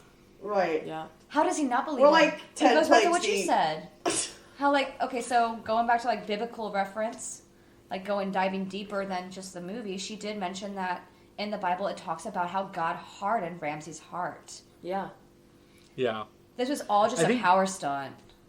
Yeah. Of God, truly. like, saying, like... It was just a power stunt. I want to show you how powerful I am. I want to show you that I am that I am. Yeah. He was just I also think it's really interesting. So then at this point that like the Hebrew people like know to like if they paint like lamb's blood like above the threshold of their homes, like they'll be saved. But I think like the animation of like this like angel of death and like how it's like animated and like the sound. Oh yeah. It's a breath. It's the last breath of these children. That whoosh it goes by. It's really eerie. And you hear, like, the thing that's interesting to me, there's one particular image while the angel of death is going around, and you see an Egyptian boy carrying a vase up a set of stairs into a home. And he walks in the doorway, the angel of death flies by, you hear, like, this whoosh of air, and a small white light leave the doorway, and then the boy's arm falls limp through the doorway, and that's all you see. So and it literally stole his breath. That used to traumatize me. That scene. Oh my god. Kept me up at night. Yeah. It's so perfectly. Because we were forced to watch that like at a really young age. That's why we say it's not really a kids movie, because that's absolutely terrifying. And it's such like dark art, but it's like it's beautifully done, but it's depicting the most tragic thing. It's really it's very artistic how it's done. Yeah. And then Moses Powerfully like done. goes back to Ramses and is just like, okay, so where are we at? What's going and on? Ramses just like, you and your people can go. He's like, Leave. get the hell out. Get out. Now. But he still like he does phrase it still as out here. Yeah. He still phrased it still as like, I am allowing you to do this. Yes. I no longer want you here, so now you can leave. Yeah. And like the cloth over his son, he so just long? looks like a statue. Yeah. He's know, so that's just very- at this It was point. brutal. It's very well animated, but then we get to the song "When You Believe." And we see like Moses goes back to the Hebrew people, and he's like, now we can leave. They will let us go. And out of this darkness, we see like literally the sun coming out in the lighting, the way it's animated. We see the sun coming out, Miriam standing up, and them bringing the community together from these shambles and saying like, we can finally leave and potentially start a new chapter for ourselves. And the level of hope in the song "When You Believe," it's all about like, yes, there will be dark times, and yes, horrifying things will happen, but there can still be hope, and there can still be miracles, and we can still choose to believe in each other and maintain our faith and our spirituality. Yes. And this song is so cool because this is the first time Zipporah is singing, but also, and like the harmonies are so good between So Miriam beautiful. and Zipporah. But there's also like another version Sung by Whitney Houston and Mariah Carey? Yes. And it got an Academy Award for Best Original Song. And the Babyface version, the producer Babyface, everyone should know him. Yep. The pop version, also mixed with gospel elements. Yep. It's just so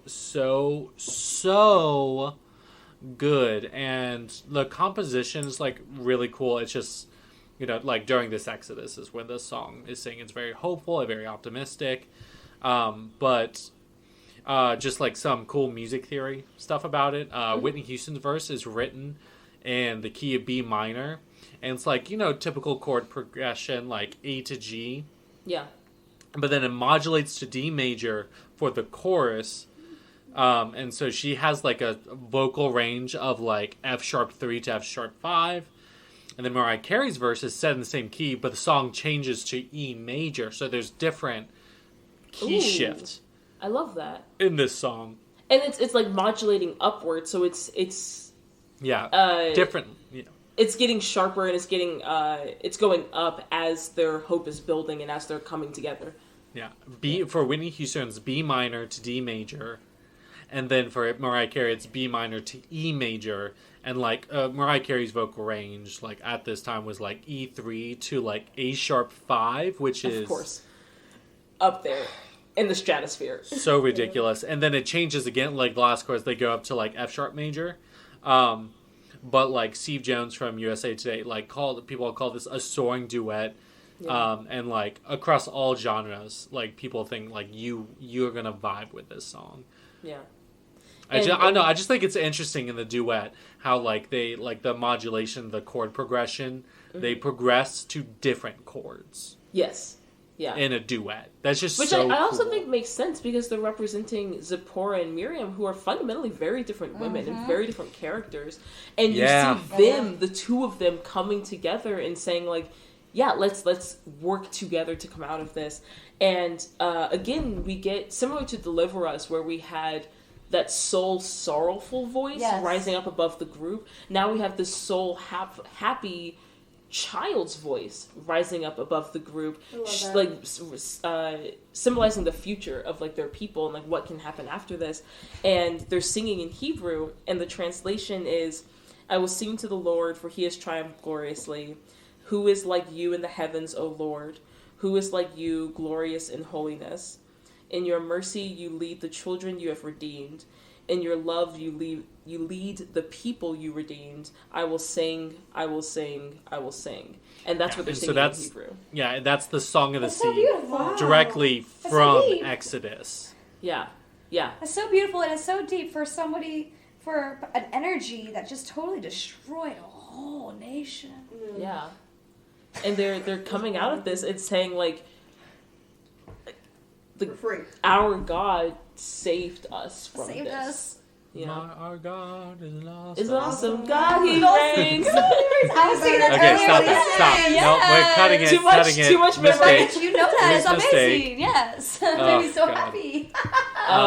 So then they're led to the beaches, to the banks of the Red Sea. Excuse me. You okay? Sorry. Yeah. Okay, so they're led to the banks of the Red Sea, and this is when Ramses, in his mind, sort of comes to his senses and is like, you know what? No, I'm wiping them out. He gathers up all of his troops. They have their cavalry, their chariots. They're chasing after the people, and they get to the Red Sea, and it's what are we supposed to do? We're all on foot. We have wagons. We have children. We have elderly. We have sick people. Wagon Wheel starts playing. It's a whole ass mess. Yes. Oh my God. And so God speaks to Moses again and says, set my staff in the water. And this is when we part the Red Sea. And I love the animation as they're walking through the waters. And you see the fish in the water. You see, beautiful. The ocean. Insane. Well, the sea. Could you imagine having this experience? I would have been terrified. No, because the ocean is... You would have been Because terrified. the ocean is fucking terrifying. The ocean is this terrifying. is a sea, but it's a secret the area that we ocean's never are so going to learn. scary. It was probably dark as hell. Oh, yeah. And then just hear, like, the whales. No. Yeah, people are just, like, watching, looking, oohing, on. No, keep moving. You How don't know when suspect it's is going to you're end. over here thinking, like, exactly, when's it going to end? When are you going to be just swept up just like they were? Yeah. Like, and I move. love the sound engineering, the sound design of the scene, because you're right, you can hear the whales. Like, even as the audience, you hear this, like, deafening silence, and then off in the distance, whale calls and, like, sharks. The silence and stuff is so loud. And it's so intimidating and so ominous, but, like, a peaceful in a way, but, like, still, you know that this water can kill you. Like, there's a singular power keeping it at bay. If it's just released, like, that pressure alone. Yeah. Yeah, exactly. Forget drowning. Yes. When these waves clap back, you're just like crushed. Like Poseidon be damned. Like they get fucked. The Egyptian, the Pharaoh's men get fucked up. Yes. But after like the Israelites make it, and like their like enemies are like destroyed, like Ramses does live and like looks across. Apparently it took, like, I remember last time we recorded this, we were trying to do some math, looking at different, like, texts, we'd be like, how long did it take them how long it took to them. do this? Yeah, I think it was around, I think it was, at least I wrote down here, it was around 6 hours. Yeah. For them to cross, and they were being chased down by the troops, Oh and, like, at the very end, when they make it onto the banks, and you this is see old people, these are pregnant women, these are children. They're sick. Yeah. Yeah. Like, and then they got cattle. And again, like, just as we were talking about when we were watching the movie, like, oh, like, why didn't they run away as slaves? And you think about, like, even Moses, when he ran away, like, he didn't have water, he didn't have food, he didn't have resources, like, where are you going to go? Let alone when you have an entire nation, entire civilization of people. And you see them, like, having to leave behind wagons, having to leave behind resources because you can't carry it all with you. And it's like, what are you going to do for food? What are you going to do for clean drinking water? What are you going to do about your sick and your children and your elderly? Like, and see, this goes back to, like, I guess... You have to persevere. The movie. Yeah. Yep. And so, like...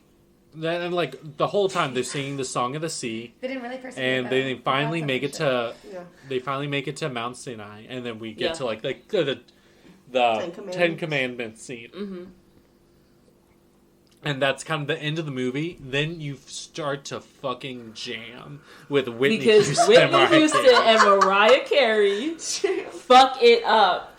They fuck it up. That song is so. I think it's honestly one of the most like iconic duets of all time. Oh yeah. I'm trying to think like of other duets that are just like, you know, incredible. But I don't know. It's incredible. Celine Dion. Incredible. Italian man. Oh, Celine Dion and Andrea Bocelli? The prayer. Yeah. Oh, okay, whatever. Yes, you're correct. I love Celine Dion so fucking much. That's my one of my so favorite we can French talk Canadian a little bit about composer, and then I have a fun discussion question. So many good French Canadian people, though. Lay it on us. So the music in this film was done by Hans Zimmer, Who? like what? That's amazing. Yes, Hans fucking Zimmer. He was a German. Star Wars? No, Star Wars was John Williams. Star Wars was John Williams. Which I have a list. Can I say quickly fun fact about that? That's what it was. Yes, Interstellar. But I'm at go to school at Oregon State University. I'm a graduate student here, but I'm playing in the undergraduate like band class, just like for funsies. And it's like John Williams' like 90th birthday, I think, this term. Oh. And so all the bands are playing together in a John Williams concert. Oh, so we've gotten the music for Star Wars, The Force Awakens, like a medley, the Imperial March, the Olympic music that John Williams wrote, and also Superman, like the 1970s version. Ooh. And like there's a bassoon solo for it's like the March of the Villains. It's like Lex Luthor, and it's very like wop wop wop woppy, like only a bassoon knows how. And I'm very excited to play that. And also something like we didn't talk about in the brief introductions, also that like Justin and Casey are with us. Justice's musical background, and Casey, the mixologist, Yeah, Casey's a adding bartender. all Justice the is a details. musician. So I'm not a It's- musician. Perfectly on theme. yes, you Girl, are. shut up. I'm I not heard really you. a whole She was bartender. playing I the just piano started. earlier, and it was beautiful. Just riffing. It was. It was so beautiful. Anyway, It was really nice. before Justice has more time to disparage herself, Don't talk So- about my friend like that, Thank Justice. you for saying that. facts. So Hans Zimmer is a German film score Yes. composer and record producer. He has done a ton of feature films. So Rain Man, Driving Miss Daisy, A League of Their Own, The Lion King, Muppet Treasure Island, Road to El Dorado. My personal you know favorite. how much- Prada. My personal favorite, Spirit Stallion of the Cimarron, Spanglish, you know what? Shark Tale. Raven, I will interrupt you now. For two reasons. One, Spirit. Stallion of the Cimarron. That was a I- spiritual Like the horse awakening movie? to me as a little girl. Horse And movie? for Yeah. Raven, I think it was about Skylar like was a like that. year ago. Shut up. While she was like saying she was like going to go on a date. It was like, yeah, they're going to come over and we're going to watch this movie. I was like, okay, so you're definitely not having sex tonight. And you said that this movie is nothing but the most Not. powerful aphrodisiac. The world's most powerful aphrodisiac. Spirit? Spirit Is- Stallion of the Cimarron. Oh my god, Yeah. Miss Ray Also- is in this podcast. Shark Tale. Yes, she does. Hi, Miss Shark Ray. Tale, great movie. Hooray. I would feel remiss if I didn't mention. Did you see Will Smith smack the shit out of Smack the Chris Rock? shit out of Chris Justice Rock. actually And that would be was the over only here thing we telling talk me about this. it. We've been in the We're not conspiracy theories on it, actually. Listen, Doesn't matter. yeah. That just like you Yeah. said, Shark Tale. I heard that, but also Yep. my personal favorite from that list. You know, it's Muppet Treasure Island. Muppet Treasure Island. We got also cabin have, fever.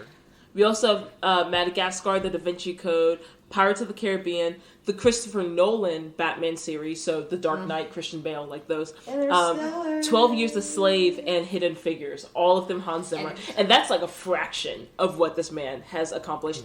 Fun fact, early in his career, Campbell and / Justice and Casey, do you guys remember the song Video Killed the Radio Star? Yes. Wait, what? Hans, Video Killed the Radio Star, do you know that song? I didn't- It's a old like a rock song from like the Like, is it late like 80s, way back 90s. when? Like, Yes, it was I know a what sort you're of talking boy rock band, Yes. the Buggles. And it was like a big song on MTV for a while. But Hans Zimmer actually worked with them, like worked on that song like early in his career. that's cool. And he has won. This man has won so many awards. So he's won Not Academy. enough. He's won a ton for Lion King, but like Academy Awards, so Oscars, Golden Globes, BAFTAs, Grammys. In total, BAFTA D's nuts. shut the fuck up. So in total, he's been nominated for 185 awards, and he's won 45 in his career. And that's awards like Oscars, like Grammys, like Golden Globes, Because BAFTAs. He's writing music. Who holds the record for most award nominations? Oh, I don't. You know what? know. I'm gonna Google it. Let's Okay. see. And while you're Googling that, I will introduce like our sort of topic for today. So we do like a discussion question at the end now. Ooh. So I like to tie it back to music and like how that impacts things. So one of the things we talked about was how the lullaby that Moses' mother, Jochebed, sings to him while she's putting him in the basket, how that comes back throughout the movie. And I think in some ways it might symbolize like the journey that's happening, you know, with Moses and the Hebrew people. I would love to hear what you have to say about this, And because I- it kind of triggers something that you've mentioned before.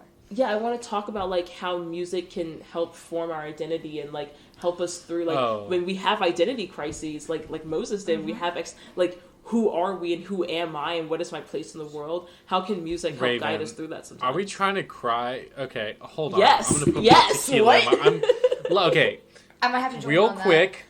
While people think about this, I have Yes. two pieces of information. Okay. For the Oscars, actor with the most Oscar nominations, Meryl Streep Of course. is the actor with the most Well Oscar deserved. nominations. Go. With 21. And then for Academy Awards, John Williams holds the record for the most nominations by a living person at 52. That does not surprise me. Wow.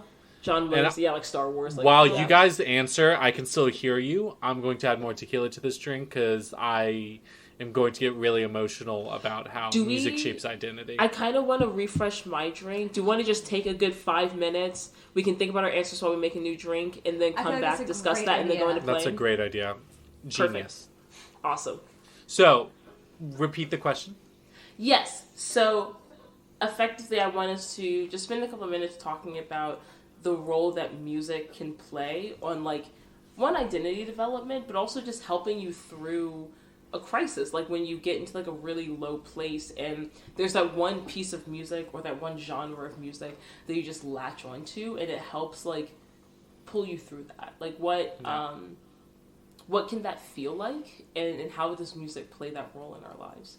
So I think for me, like, I went through a lot of identity development with, like, insecurity and just, like, working through, like, anxiety and depression, like, when I was younger.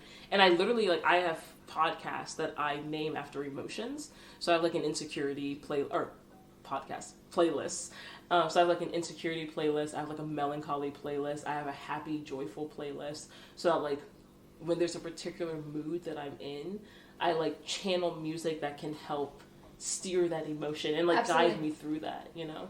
So, like, when I'm sad and I want to process the sadness, I want to work through that, there's music that I can listen to, like, almost guide me through feeling that emotion, you know? Oh my god, I swear you were just listening to something that was going on inside my head, because, like, I was music is borderline a spirit. Yeah. It's living, and it is guiding. So the fact that you were like, it guides me through this, like, you are clinging to this spirit that is living, like music is living. That is something I've come to realize very recently, how powerful music is, the way it brings the past, the future, and the present, like, all together. And I don't know, I've been really going through it recently, actually, since January. No, I get that. I totally get that. So it's really cool, like, to hear someone else say that it guides them. Because I swear, like, as of lately, I've been journaling a lot about, like, what I've been listening to, or, like, what touched my soul, or, like, oh my gosh, I listened to this song maybe 4 years ago, and I didn't realize that this song can mean this now. How it can change meanings. Yeah. What do you mean? Depending on the headspace, I've listened to this song my whole life. Yeah. Like, what do you mean the whistle song is about blowjobs? Like, what? Oh, yeah. But, like, seriously, no, exactly true. Like, how, when, you know, in your life, how even the same song can, like, touch you in different ways. Yeah. For me, though, I think music is also, I always think back. I had this one dream that Raven and I wrote a children's book. Yeah, about, you told me like, about music. this. And, like, copyright, you can't take this idea. Yep. I think back to my grandmother on my mom's side, Nanny is what we call her. And I miss her very, very much. But she's the one that, like, gave me my passion for music. And, like, she was just incredible. We would, like, always watch musicals together. She would play me different, like, jazz and, like, swing music in her car. That's where I got my love for Rosemary Clooney. And she encouraged me for, like, piano lessons. She, like, can play piano by ear, so super jealous about that. Gosh. Yeah, she's one of those. Nanny, the OG talent. Mean girl. It's just, like, she was just great. And, like, I remember at my college graduation, like, she was talking to, like, the head of her department. And she was like, and she's just like, hi, like, I'm Doris. I gave him his music. Like, the idea, like, the child's book, I was like, in that dream, I thought the title of this book would be She Gave Me My Music. Yeah. Talking about the power of music to, like, connect people, and, like, that, like, transcends, like, time, emotions, like, familial connections, just, like, the music, like, being a language, and, like, is able to, you know, connect us. And that's, like, I don't know. And that's, to how me, I the feel about your beautiful question. Thing that they incorporate in this musical is, like, the Hebrew that we hear, those are, like, psalms. So, like, the psalms and, like, the songs of Solomon and the psalms that David wrote. It's not a psalm. It's a psalm. The psalm. And you guys talked earlier about how the translation how like that's really inspiring, and how like it's literally singing about the hope of a group of people, and how you talk about how music can connect people. Like Psalms were short poems that were effectively set to music, and they were meant to be telling a story, to be talking about a feeling, just igniting a memory effectively in the people collectively too. Exactly, for people to share. Like they were meant to be short, they were meant to be easy to remember, so that music people could is a share universal. Mm-hmm. Music it's is how a people learn language. how to speak. It's why, like, depending on the language you hear, like in a lot of like African countries, they have a very tonal language. Yes, that like the people, like those people, like grow up like still having like perfect pitch. Yes, because of the language the they speak. The nature of their language. Yeah, like we lose our like pitch in the English language just because of like how it like, you know, formulates in our mouths and stuff like that. But in other languages, it's like still so tonal and just so cool. Yeah, and like tone is a whole way of conveying meaning. And when you have an entire genre of music almost, but form of communication that relies on tone and note and pitch and octave, and it's really interesting how you can literally use music to communicate ideas. You know, and that's what like composers do. That's what Hans Zimmer did. Like the way the music in this film mirrors what's happening in the movie, and the lullaby. Like we hear Jochebed's lullaby literally guiding Moses through this like identity crisis that he's having, and we hear him whistling it to himself when Miriam like sings it to him. That like actually triggers the memory of like, oh my God, I'm a part of you. Like you are me. We are one. Goes back to something that you've mentioned before, how like, you know, sorry, I might be a little tipsy, but it does go back to something that Casey. all this life. That's the fun point. fact. We all are. This is it's how this podcast is designed. Oh, I don't feel so alone anymore. Thank you. Yeah, I am feeling it now, Mr. Krabs. Facts. Oh no, not Mr. Krabs. He's here. Mr. Krabs. Art thou feeling it now, Mr. Krabs? Yeah. But like, I would love to hear like you answer this question, Justice, because I love you and you're so insightful. Yeah. What are your thoughts? I don't know. I just feel like nothing gets me as emotional as music. Music can make me cry. Yeah. So quickly. Like, I don't know if there's anything else on earth that changes my vibrational frequency so abruptly than like music. I could be perfectly fine, and then like a song will come on, and it'll completely change my mood. You just get goosebumps. And it'll like trigger a memory sometimes where like, sometimes if you're just vibing, like listening to a playlist, and then a song comes on that triggers a memory, be that memory happy, sad, whatever. Like you just feel yourself transported. You know how like when you listen to certain songs and they trigger like core memories. Like when you hear this one song, you remember this exact moment. Yeah. This one exact moment. Like I think about the Black Eyed Peas, and I think about this one moment I had in Raleigh listening to like with like a group of friends, or like this one song that you showed me. I have one that if I listen to it, it's game over. Like I'll make you a cup of tea. Game over. I know who I'm thinking of. Yeah. That's so cool. Like I think of like this one particular song, "Back to Front" by the Early Hours. I think about Raven and I driving the car and be like, let me show you a song I'd like been listening to. And like it's like there's this like one meme was like my toxic trait is listening to sad music to make myself sadder. But like it's like true. Absolutely. Like music is expression. Obviously it's an art. It's like you express yourself. Yeah. But it's just like it's hard to describe in words how music moves you. Yes. Because like you can like say that, but like you don't fully mean how it means to me.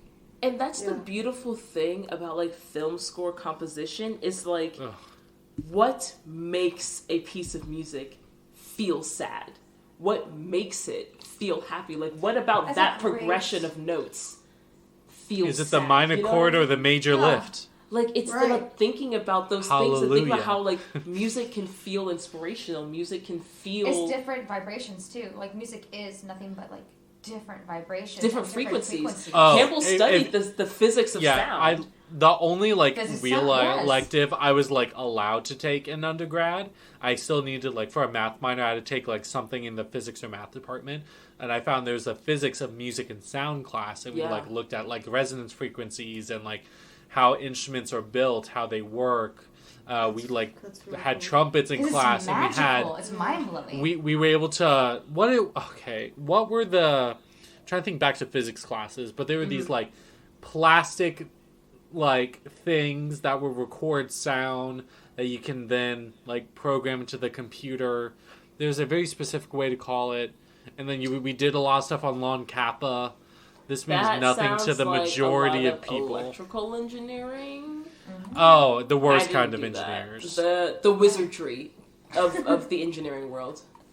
Electrical engineers are wizards, and don't let them tell you any different. Yeah, and like they'll try to, but they're also the least social. I can see that. The electrical engineers are the trumpet players of engineering. No one knows what that means. We're all orchestra players here. I'm a dancer. Are we musicians or are we dancer? Yes. I'm not a dancer. Speaking of musicians, let's get into it. What song are we playing, Campbell? We will be playing Deliver Us in a trio. Oh yeah, Justice will be playing the violin. She's the star of the show. I will be playing clarinet, and Raven will be playing the cello, and we will be serenading Casey. Yes! It's going to be great. We're going to have so much fun, and I'm excited to do it. Okay, be right back.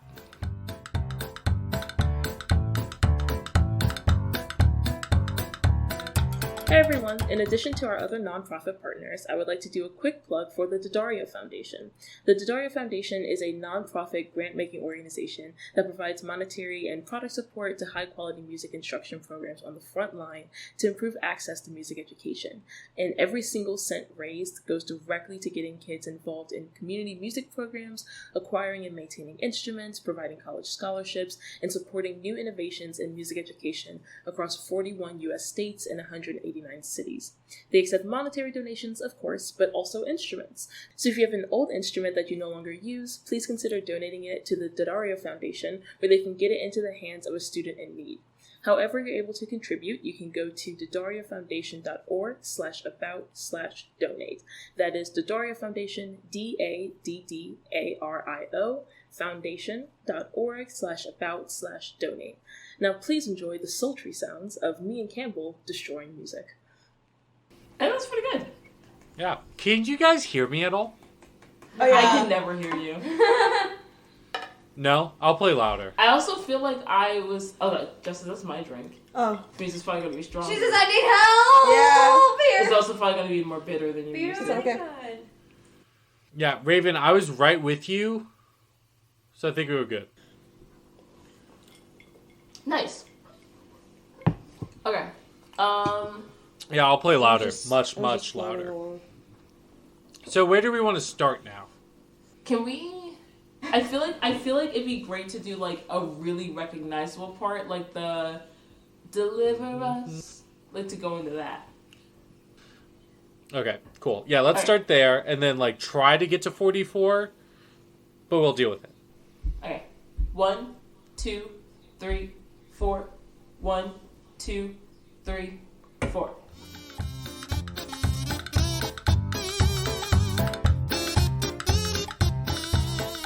I hit that D though. Okay. So I played the downbeat of 45. Yeah, so we stopped at the beginning of 44, and then I heard you play the downbeat into 45. So I think we were pretty much together. Yeah, I think so too.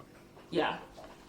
I love the syncopation that we have in our trio. Syncopation, what a fantastic word. It is the word to describe it.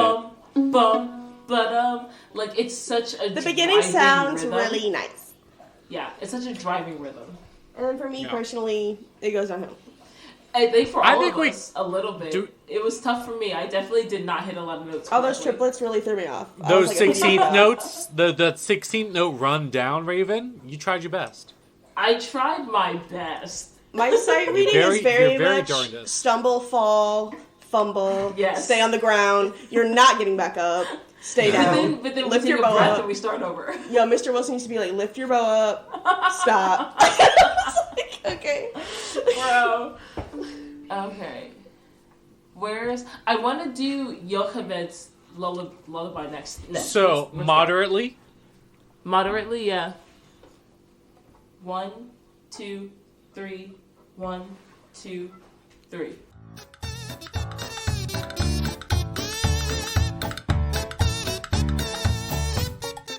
Do you want to stop? Yeah. Are you... So I finished like right there at the beginning of that. Okay. Yeah. Yeah. Can you guys hear me at all? No, you sound really Campbell, good. I was Sound fully good. following you. You sound really Campbell, good. you're Okay, cool. Yeah, I you can't. sounded really good. I- You were last holding it melody. down. Thought I I was kinda like- fucking Campbell, you crushed are it. crushing Yes, it. you were. It's really Oh my overwhelming. god, you sound so good. Yeah, Yes, I'm feeling Campbell. good. I'm feeling You good about are this. amazing, Campbell. Thank you.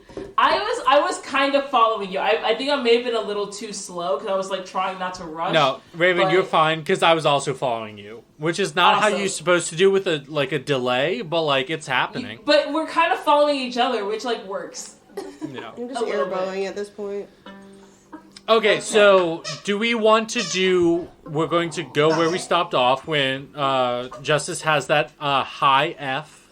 Yeah, Is that an F? No, that's a D. that is a D. That is a D, Yeah. C flat, or C natural, B flat. Let's do this to the 4/4. All right, we got this. Hey, you sound good. Oh, thank You sound good, Justice. You do. Justice, I wouldn't lie to you. I'm too drunk for that. Facts. Thanks, Campbell. Okay, do we think we're ready Let's to do it. attempt it? Yeah. Fuck it up, fuck it up. Okay. That's it. One. That's the note. 2, 3, 2, 2, 3.